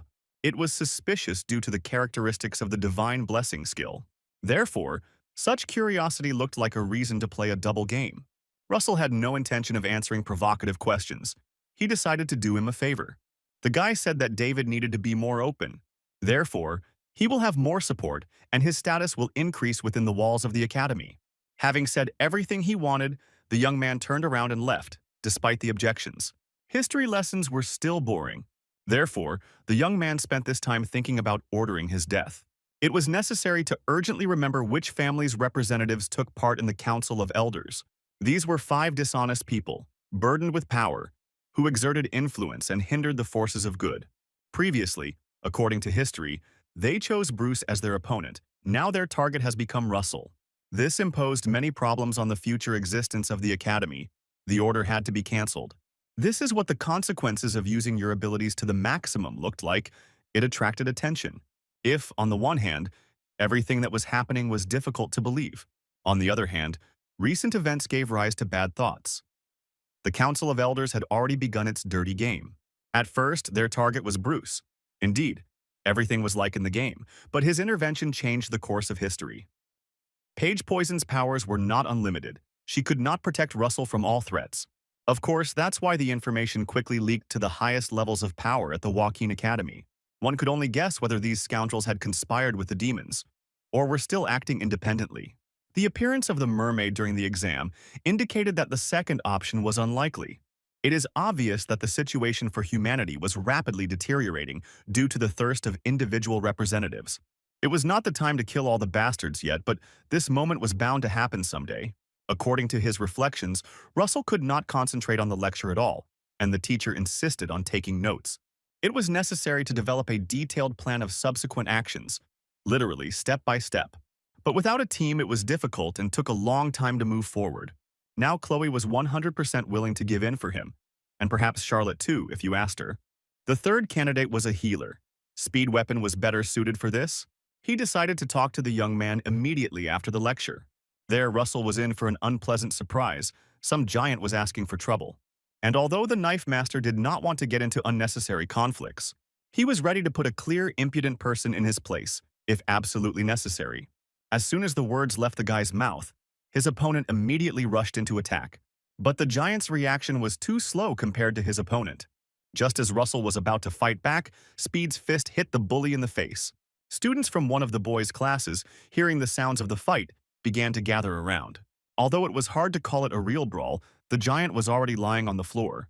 This was Russell's first experience watching a healer fight, and the guy really had a talent for it. Speed immediately realized that the knife master was looking for him and was ready to talk. After hearing the plan, the guy immediately gave his consent. The conditions were more than acceptable. Russell's main condition was that the formation of the squad would be handled by a healer. The team needed 4 people. The rules of the academy allowed them to go on a mission only in this way. If it weren't for this condition, according to Speed, his comrade would have managed on his own. Although the knife master himself modestly objected to this, not wanting to become public knowledge.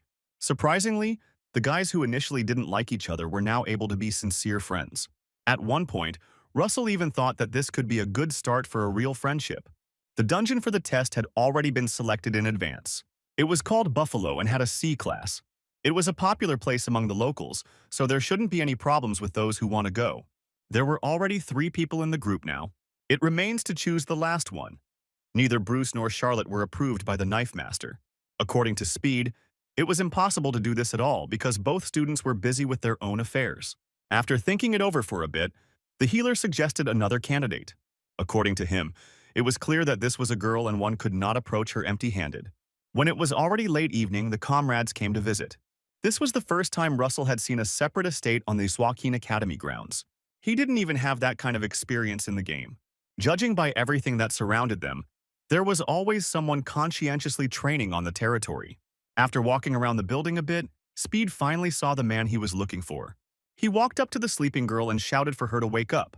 But no matter how hard he tried, all attempts were in vain. The stranger was having her 10th dream. Only the information that the young man bought her favorite snack made an impression on the beauty. She came to her senses immediately, like a cat whose nose was waved with a shrimp. Since Russell had the treats in his hands, Annabelle rushed towards him. Her dexterity even made the knife master lose his balance. The girl was like a meteor.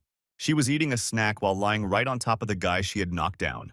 And before Russell had time to come to his senses, she was already asking for an extra portion. It was impossible to resist that cute little face.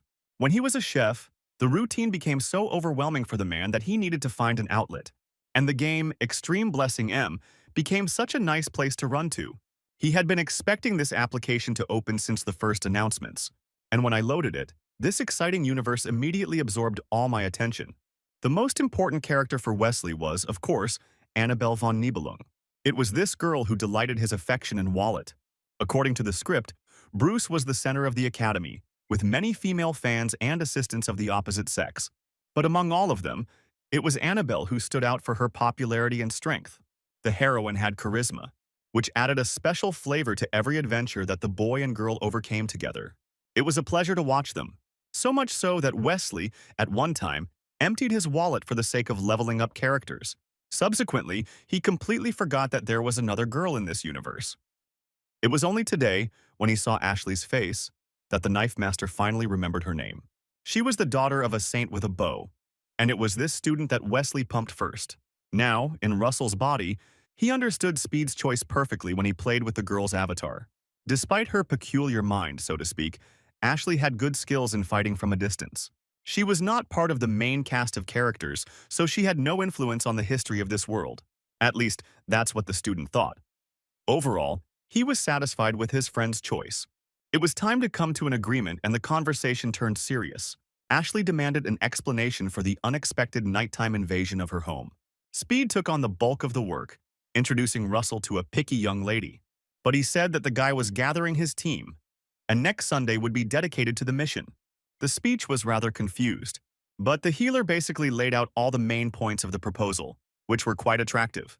After finishing her explanation, Ashley's attention turned completely to Russell. She had undoubtedly heard of the special students' victories in the subspace. There was no reason to refuse, especially since there was a good reward at stake.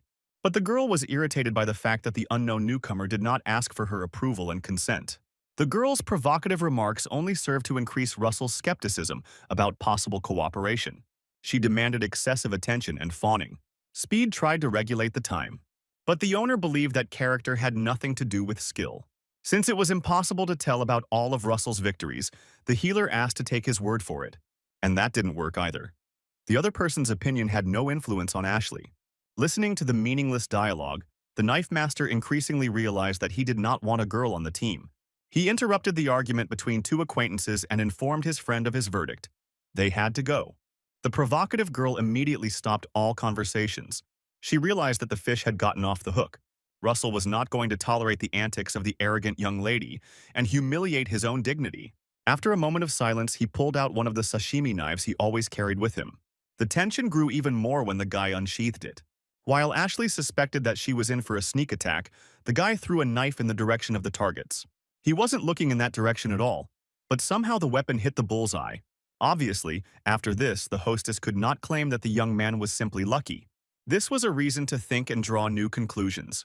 A moment later, the second knife hit the same place as the first. Russell calmly asked if this was enough proof of skill for his interlocutor. The girl had nothing more to say in response. She acknowledged the visitor's extraordinary abilities. The next day, Ashley was the first to arrive at the cafe for the team meeting. This act did not go unnoticed by the other comrades.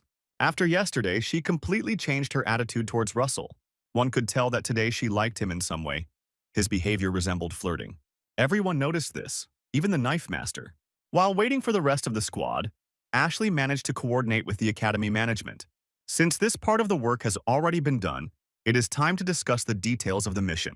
The dungeon that Russell chose had its own inhabitants. They were buffaloes, which had a difficulty class of C. These creatures liked not to engage in close combat, but to do everything from a distance. And this complicated the situation for the students. It was necessary to come up with a special tactic. In addition to the above, there was one more detail, no less important. In the dungeon, in the center, there was a door that could not be opened under any circumstances. No one had any confirmed information, but according to rumors, it was extremely dangerous. The data regarding this door was disseminated by the academy as an axiom, so everyone, including Russell, agreed to avoid her like the plague. The decisiveness with which the special student expressed his opinion attracted attention. Team members have new questions about this. Of course, the knife master knew what was there, but he didn't want to tell others about the strong boss. Fortunately, now the interlocutors have managed to convince otherwise.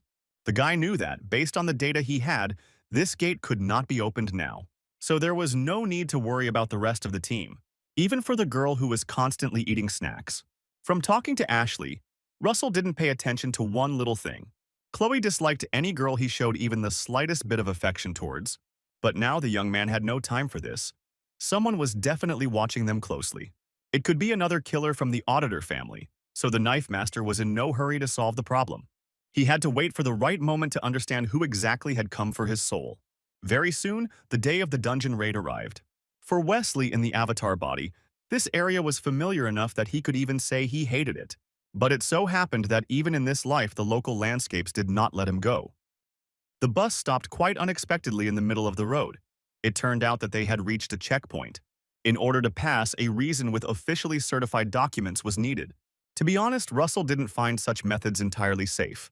Additionally, taking into account my own situation with the Order of the Council of Elders, there was still some time left before his destination, so Speed decided to have a snack.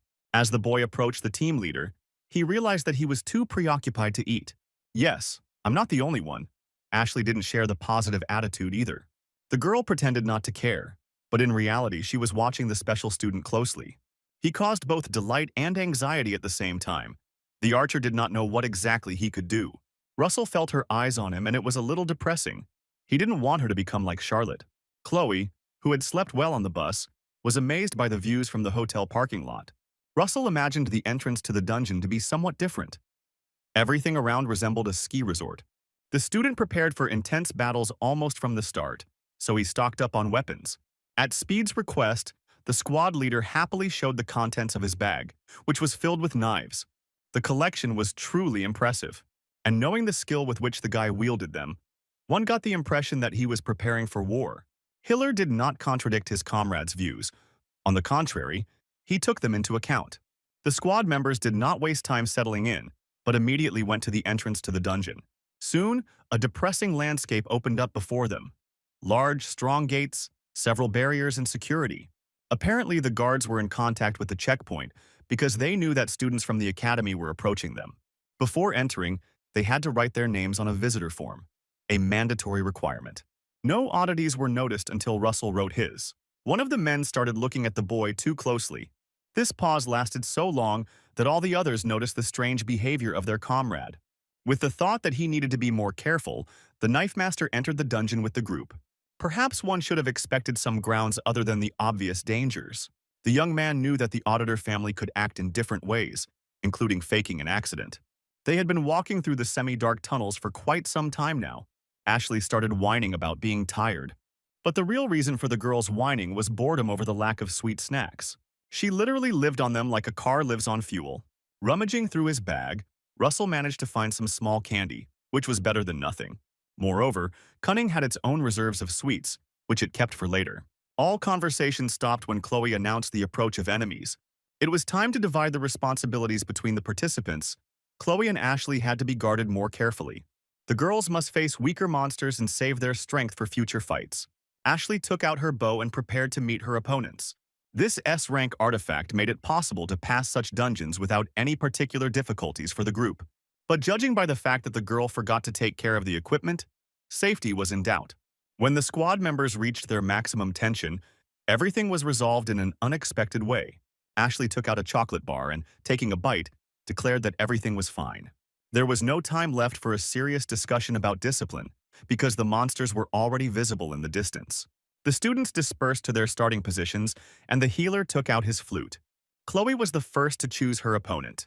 She jumped into the air like a ninja, but drew her sword from its sheath with ease. The first buffalo fell to the ground, screaming loudly, but the rest of the herd continued to run. The girl was not going to stop at one victim. She announced that she would cope with everyone, which was contrary to the previously agreed-upon plan. Speed stopped this chaos and introduced an archer into the game. Ashley drew her bowstring, selecting her potential victims. In just a moment, 3 arrows flew out in the direction of the opponents. By her actions, the girl deprived Chloe of the need to fight further. 3 buffaloes were destroyed in less than 2 seconds. The archer smiled contentedly when she saw her colleague's reaction. During the resulting pause, the student simply continued to chew her snacks in front of her astonished comrades. The girl's methods impressed Russell. Ashley's abilities were almost unmatched in long-range combat. The only bad thing was that she was depriving him of his prey. Buffalo horns were very valuable. Unexpectedly, the first buffalo to fall ended up in the possession of the blue-haired show-off. His movement was so swift that she would not have had time to use her weapon. There was no trace left of Ashley's good mood. For the first time, the girl was actually scared. She covered her head with her hands, relying only on the team's dexterity. And it was not in vain. A moment later, Russell was nearby and eliminated the monster. The young man had an ordinary sashimi knife in his hands, and from a logical point of view, such an effect seemed impossible. Ashley's reaction was typical of anyone who encountered the true mastery of a special student for the first time. But that wasn't as important as the 2 horns that remained from the surviving first monster. Once the fighting in the tunnel stopped, it was time to show some concern. This polite path paved the way to the archer's heart. While the students were solving the obvious problems below, something was happening on the outside as well. Unaware of the latest conspiracy, Russell collected his first trophies. Now there was no need to worry about what to aggravate Murasami with. Ashley, who was slowly recovering from the shock she had experienced, decided to thank her savior. She gave him the most precious thing of all, one of her chocolates, without which she could not imagine life. This was a step to determine true attachment, and everyone appreciated it, even Chloe, who immediately responded in kind. The desire to kill was stopped only by Russell's appeal to the girl. He hastened to remind his friend that she needed to control herself. The whispers and secrets between the two have sparked rumors within the group regarding their relationship. Of course, this was very flattering to Chloe Auditor, but Russell immediately rushed to put an end to all speculation with a categorical refusal. Although it didn't have much effect, Chloe's loving eyes spoke volumes more than any argument could. The natural-born assassin decided to save her crush and successfully change the subject. She was intrigued by the suspicious emptiness of this popular dungeon. It was unusually quiet here today. This became yet another reason for Russell to suspect another conspiracy. Along with the fact that there were no other conquerors around, there were also almost no monsters. Gradually, each group of participants agreed that this was quite strange. The buffaloes that the comrades met on the way also did not give the impression of being angry. They were more likely frightened by something in the middle of the dungeon and ran away from it. And these were truly balanced creatures in the wild. They were even used to cultivate fields, which Russell personally considered perverse. But as long as the connection with the surface continued, there was nothing to worry about. It was possible to move forward, but not to lose vigilance, relying on each other. This was easy to do because each half of the team knew each other well. And during a short conversation, it turned out that Speed and Charlotte are actually related. This put many points into place. The unknown weapon in the hands of comrades no longer raised questions. At the same time, the guy's affection for this impudent girl became completely justified. Russell greeted this news with silence, unaware of how much he had missed. But now he himself came into the field of vision of these guys and began to admire their respect. Speed sincerely believed that his comrade would soon become an outstanding hero. Chloe also supported this idea and wanted all the best for her beloved. Only Ashley silently listened to the minions' conversation, as if it wasn't interesting at all. She even quickened her steps to get a little further away from the group. While at the head of the bed, the others were making guesses about this. The reason for this behavior was simple. She hated heroes and everything connected with them. This reaction to things that most people adored seemed strange. In the midst of the dialogue, Russell suddenly saw several giant scratches on the wall. This could have been left by a large monster, but it certainly wasn't a buffalo. It was necessary to speed up and complete the mission to avoid even more trouble. None of the comrades noticed the few pebbles emitting dark magical energy on the ground. It was the work of that same bodyguard who was now talking to his superior. He assured that the instructor did not need to worry about anything. Therefore, besides this, there were many more surprises waiting for the students downstairs. Kimberly, who hated failure, was now doubting the promises. There were no guarantees. After listening to the full report, the woman no longer saw the point of hanging on the phone. She was waiting for the result. The guard looked back at the gate. He was sure that he had done everything correctly. The closed gates emanated concentrated dark energy. This was evidence that the same forbidden door was open in the center of the dungeon. The only thing that worried the man was Russell, who seemed to know that a trap was waiting inside the group. Therefore, to be on the safe side and avoid trouble, the security guard decided to personally check the result. For some time, the team moved through the tunnels without any adventures. But soon, Chloe felt the monsters approaching from behind. It was a very large number of enemies, about 50. Such a herd could simply trample the students. It was necessary to take some measures to protect each other. All talk about there being few monsters inside today was forgotten when this cluster became visible. And indeed, it was a very large gang, which rushed towards them very quickly. It seemed as if they were not buffaloes at all, but rather acted like a gigantic, solid organism. But the roar of the creatures put everything in its place. The only difference from the previous ones were the red eyes, glowing with madness. Now the situation seemed much more serious, and there could be no talk of an easy confrontation. Russell was frantically trying to come up with a plan. All he had to do was choose the right knife, as his teacher had once said. While studying all these wisdoms, Wesley then got his ass kicked many times. And now, the memories of the different types of kitchen knives came back to me all at once. In these circumstances, he would have to violate the science of the stern sensei. Except for the fish knife, there was nothing. Having visualized the fight, the guy began to give orders. He decided to attack from the side. Chloe had to keep an eye on the formation to make sure none of the opponents would hit them unexpectedly. This time Speed didn't have to explain anything. The young man had already begun to synchronize with the squad leader. This was not their first serious battle. Only Ashley didn't understand what was happening. But the next moment the order found her too, there was no time for talking. The buffalo were ordered to kill on sight if they got too close. This time, plans for a horn collection had to be put on hold because lives were at stake. Russell almost meditatively reached into his bag to select a weapon. The guy decided to get several knives at once. The problem needed to be solved radically. The hero activated the blessing as one of the buffaloes rushed forward, identifying him as the enemy. Taking good aim, the young man launched the artifacts towards his opponent, who didn't even think of dodging. It was such a fascinating spectacle that Ashley momentarily forgot about her duties. Everyone except her reacted in the usual way, so this wasn't the first time. She even dropped her favorite chocolate bar from her hands when she saw Russell win. The picture was incredible. The guy stood on the back of the buffalo, surrounded by a powerful aura of rage. It seemed like he didn't even tense up. The fight as a whole lasted less than a second. Chloe, having waited for the right moment, also became active. The girl was already expecting her victories. 3 buffaloes opened their stinking mouths, preparing to tear their prey with their teeth. With the help of Schrodinger's cat skill, the girl was able to change her position in an instant. This left the opponents unclear as to where exactly to expect the strike.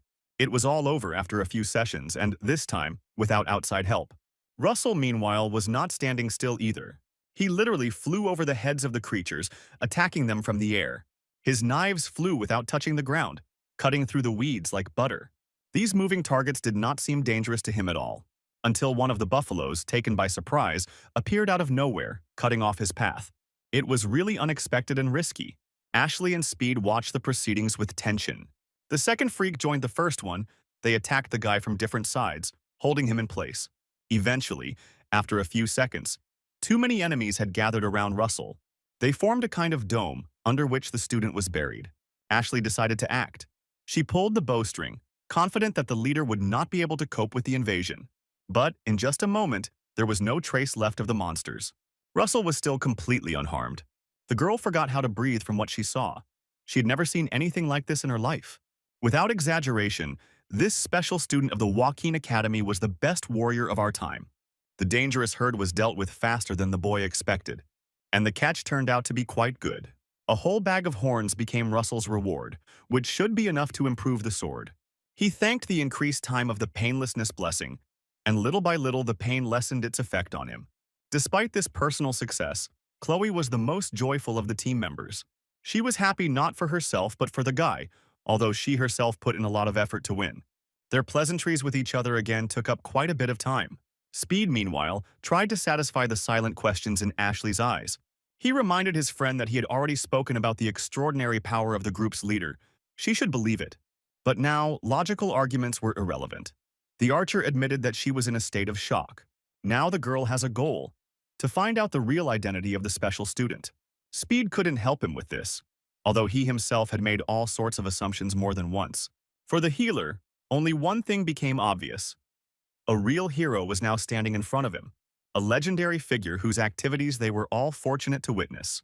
The expedition decided to move deeper into the dungeon. By Speed's count, they had already met the quota to complete the mission.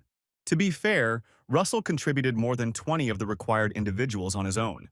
If it weren't for the unsettled work of the students from the Dragon class, the team would have perished long ago.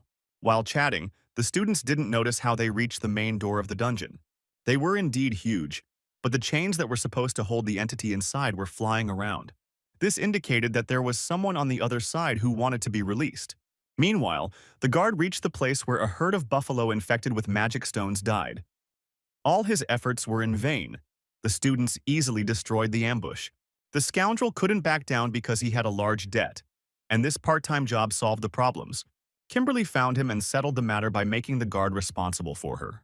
With the help of a magic stone, a man must take control of all the monsters in the dungeon. The buffaloes had to be kept in this state until the arrival of a student named Russell, and to let him go after her would lead to the death of the group, which is what the woman was longing for. The stone door inside the dungeon also had to be open in case the squad survived.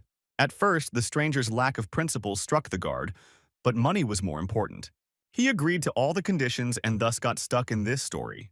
At that time, the scoundrel thought that the matter would be easy. But now everything has become unpredictably more complicated.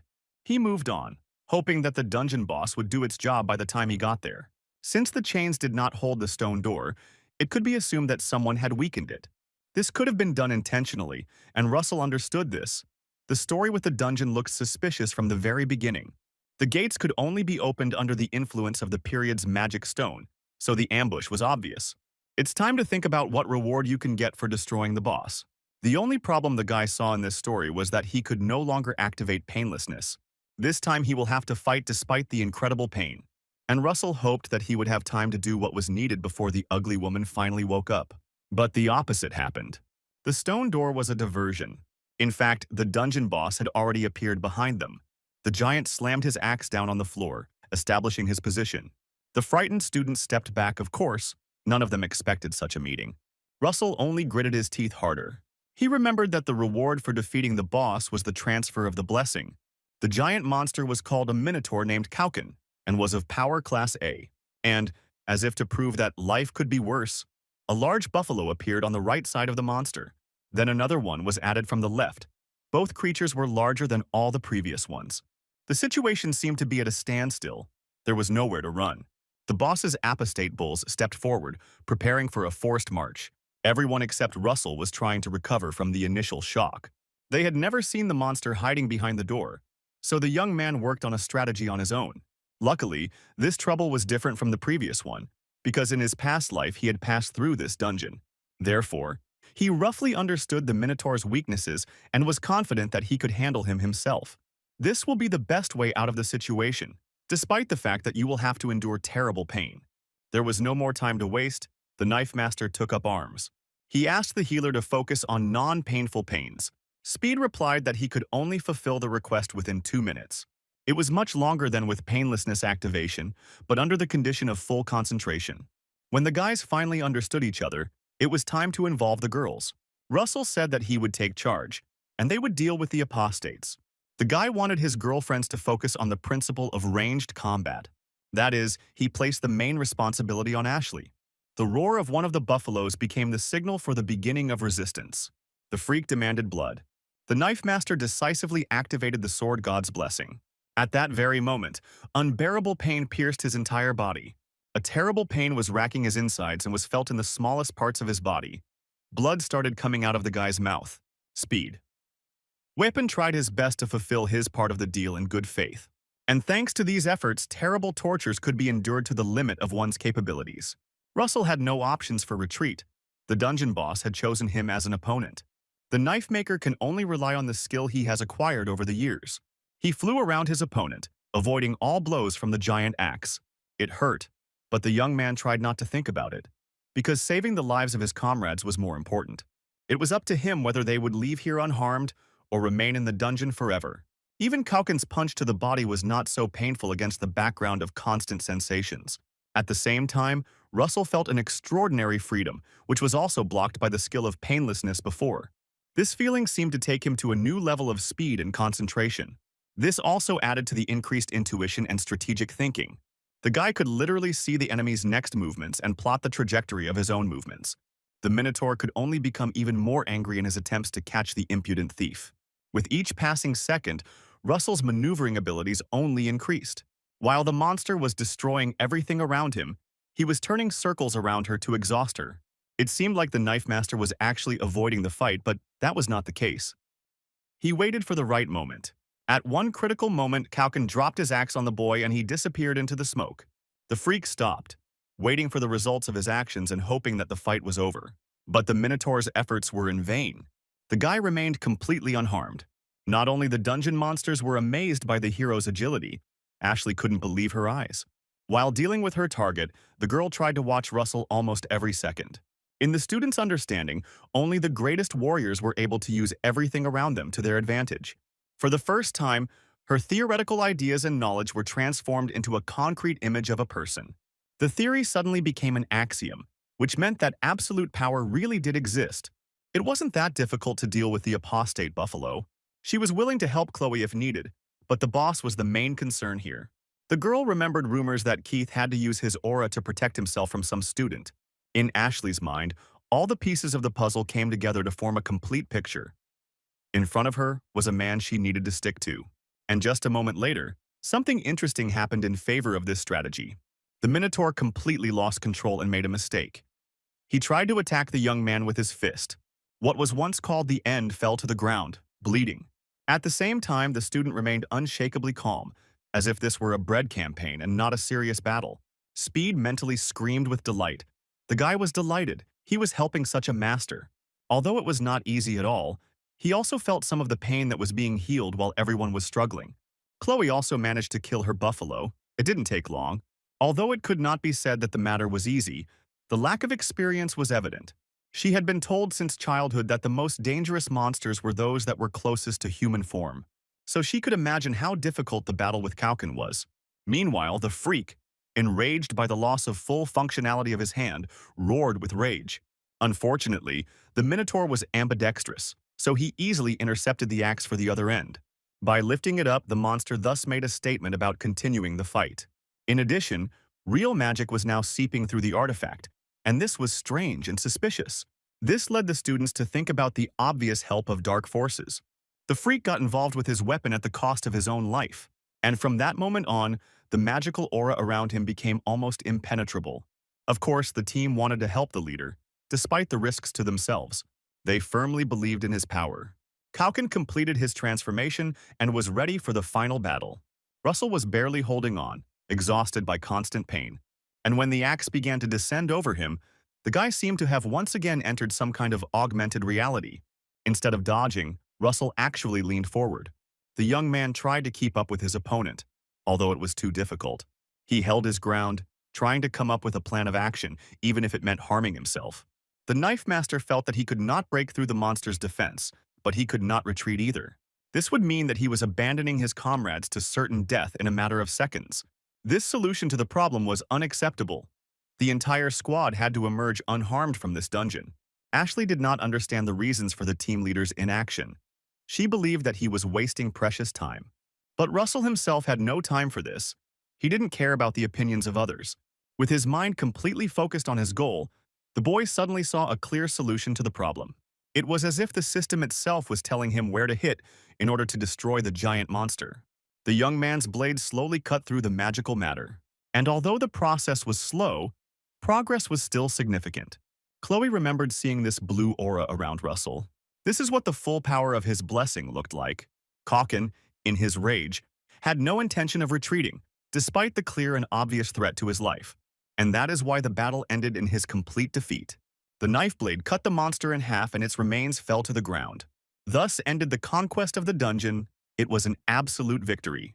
The team members watched the fascinating spectacle in silence. Russell tried to stay on his feet and finally catch his breath. Now, perhaps, she could relax, because the excruciating pain seemed to have dried her up to the last drop. The young man had never experienced such fatigue since his stay in this world. The battle against the dungeon boss lasted more than 2 minutes. But despite this, the healer did not betray his comrades' expectations. Speed was more worried about Russell than himself, even though he was injured too. The boy thanked all the gods for allowing him to become an assistant to such a talented master. The young man's thoughts were interrupted by Ashley's appearance nearby. The girl decided to talk. She admitted that she had been making the wrong assumptions about the team leader all along. From that moment on, the archer readily admitted that before her stood a true legendary figure. She finally understood and put into perspective all the strange aspects of the relationships in the squad. Ashley even assumed that after this, Russell could be transferred to the second year right now. The rules of the academy did not prohibit such transfers, and extraordinary talent could not be hidden. Moreover, the archer would like to study in the same class with the knife master starting tomorrow. The student, meanwhile, hoped that after this battle they would no longer face danger. Exhausted, he fell to the ground and Chloe immediately ran to him. The guy was conscious. He was just incredibly tired. Even after Murasami was back in the vaginas, Russell was still in pain. Meanwhile, the system has already rolled out an announcement about a grand reward.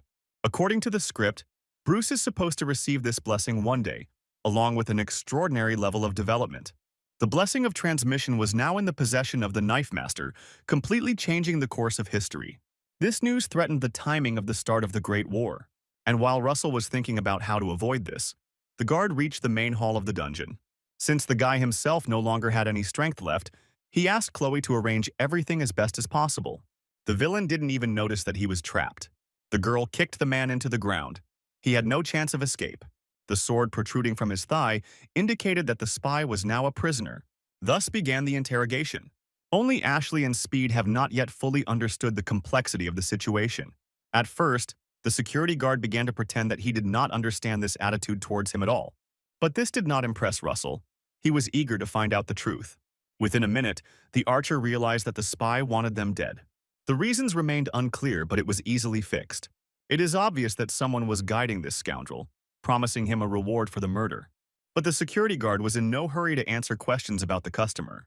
And this encouraged students to use torture. There was no point in talking about humanity at that moment. Such threats had their effect.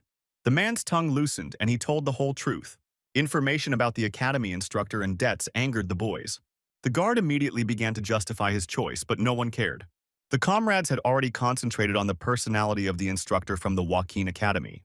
The spy described the woman in sufficient detail to allow identification. Ashley was the first to guess that it might be the assistant to the head instructor, Kimberly. During the exchange of opinions, the girl learned that this was not the first trap.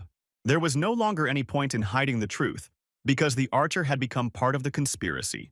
That's why Speed honestly said that the destruction of the mermaid was the work of Russell, and not Bruce or anyone else. Once all the circumstances of the hidden betrayal at the academy were revealed, the interrogation could be completed. To be on the safe side, the knife master recorded everything on a dictaphone. Decisive measures had to be taken to prevent the information from leaking. Chloe pulled the sword from the captive's thigh. The death of this man in a dungeon with open gates would not have looked strange. So, on Russell's orders, the girl went on her first contract killing without hesitation. The matter was decided within a few seconds. Chloe even delivered the blows in such a way that suspicion would fall on the monsters if any remains were found. The knife master decided that from that moment on, he would no longer deviate from his path. After leaving the dungeon, the guy immediately went to the blacksmith's workshop. He placed a corner of the Minotaur on his desk, saying that he wanted to improve his weapon. There was silence in the forge. The master did not know how to react to what he saw. The man expected anything but body parts of a Class A monster. This is my testimony that the guy was able to cope with the monster on his own. Even if it happened on a team, it was an impressive achievement for freshmen. The only thing that upset the blacksmith was the state of Murasami, which he had worked so fruitfully on. But the indignation quickly died down under the heavy gaze of the customer. The master began to justify his overly harsh reaction in order to avoid getting a spanking. Pleased that his interlocutor had backed off, Russell headed for the exit. He did not consider it necessary to justify himself to the man who had screwed up his job. Their agreement was kept. The guy only had to wait for the order to be completed. In order not to seem unbearable, the young man allowed the blacksmith to spend the remaining materials as he wished. On this note, the customer and the contractor said goodbye. The next morning, the boy already attended a lecture at the academy. Although the recovery was not complete, Russell felt much better. He didn't want to go to the infirmary, so he hoped for Viplin's help. Due to the destruction of monsters in the dungeon, several indicators in his parameters have increased significantly. This meant that he was on the right path to strengthen his immunity from the blessing of the sword god. Outwardly, apart from the gray hair, nothing showed any changes. The only thing he was worried about was the possibility of going bald. Thoughts about the future inspired worries about unexpected death. But the young man could not allow himself to become discouraged. He still had to deal with the new blessing. But no matter how Russell looked ahead, the immediate problem remained healing. Whatever anyone says, the knife master still managed to assemble his first team. People depended on him, and he did not let them down in difficult times. The thoughts were interrupted, as always, by the swift and loud appearance of the chief instructor. Keith Nibelung entered the auditorium with him. The hero's despair knew no bounds. He was tired of the endless persecution of the strongest man in the world. He was distracted, literally, for a moment, because of a strange SMS from an unknown number. When he looked away from the phone screen, he was even more shocked. It turned out that Ashley was writing to him. The girl, smiling, dropped in to see the Dragons class. Meanwhile, the instructor, without further ado, announced important news. The archer would be studying here. He demanded respect for the girl and help in adapting. Surprised, the young men all rose from their seats as one. They could not take their eyes off the beauty. Nobody paid attention to the fact that training was supposed to start in half an hour. Russell knew the new girl was heading straight for him. Ashley was one of a generation of miracles. people who occupied the top 4 spots in the academy. She was the daughter of the Prime Minister of Japan and a very intelligent heroine. That's why her decision to change her star class to dragon class seemed strange to everyone. It was no longer possible to change anything. It seemed that the archer had made her final decision. Her goal was Russell, and she was going to be around him and learn from him, even if he didn't want it. Nobody asked his opinion. The guy was completely amazed by the behavior of the local girls. He was ready to run away from this world rather than be near these stalkers. By evening, the police had already cordoned off the crime scene and everything around the dungeon. They were questioning witnesses about the disappearance of one of the guards. They had nothing to hide because they didn't really understand what had happened. The men remembered only one thing. Their colleague was very excited. He decided to check the situation in the dungeons, so he went down there himself. When the series of interrogations was completed, the detectives wearily went out for a smoke break. They shared their versions of the potential crime, and below was a depressing picture. The large number of monsters in the tunnels have already begun to stink. There were almost 100 of them, which was an astonishing number for ordinary first-year students. According to the visitor log, these young men and women were the last to enter the dungeon. They made it out unharmed, but the same could not be said for the missing guard. Detectives had no idea where the man had gone, but they assumed he might have remained outside the main gate. If so, he would remain missing. It was necessary to discuss what happened with the freshman. It was quite a complicated matter that needed some careful work. According to the dialogue, the law enforcement officers did not even notice the enemy approaching, until one of them fell victim to a magic spell. Ordinary people didn't have a chance to resist powerful magic. And Kimberly knew it very well. The woman was intoxicated with her power. She finished off the second detective a moment later. The scoundrels didn't need any extra witnesses. It's time to find out what really happened to the clueless spy and assess Russell's power. It could also be that this special student was the main hero of the human race. The next day, Ashley continued to sit next to her new friend as if nothing had happened. All she did was eat her favorite sweets. Meanwhile, Russell already wanted to get rid of the intrusive neighbor.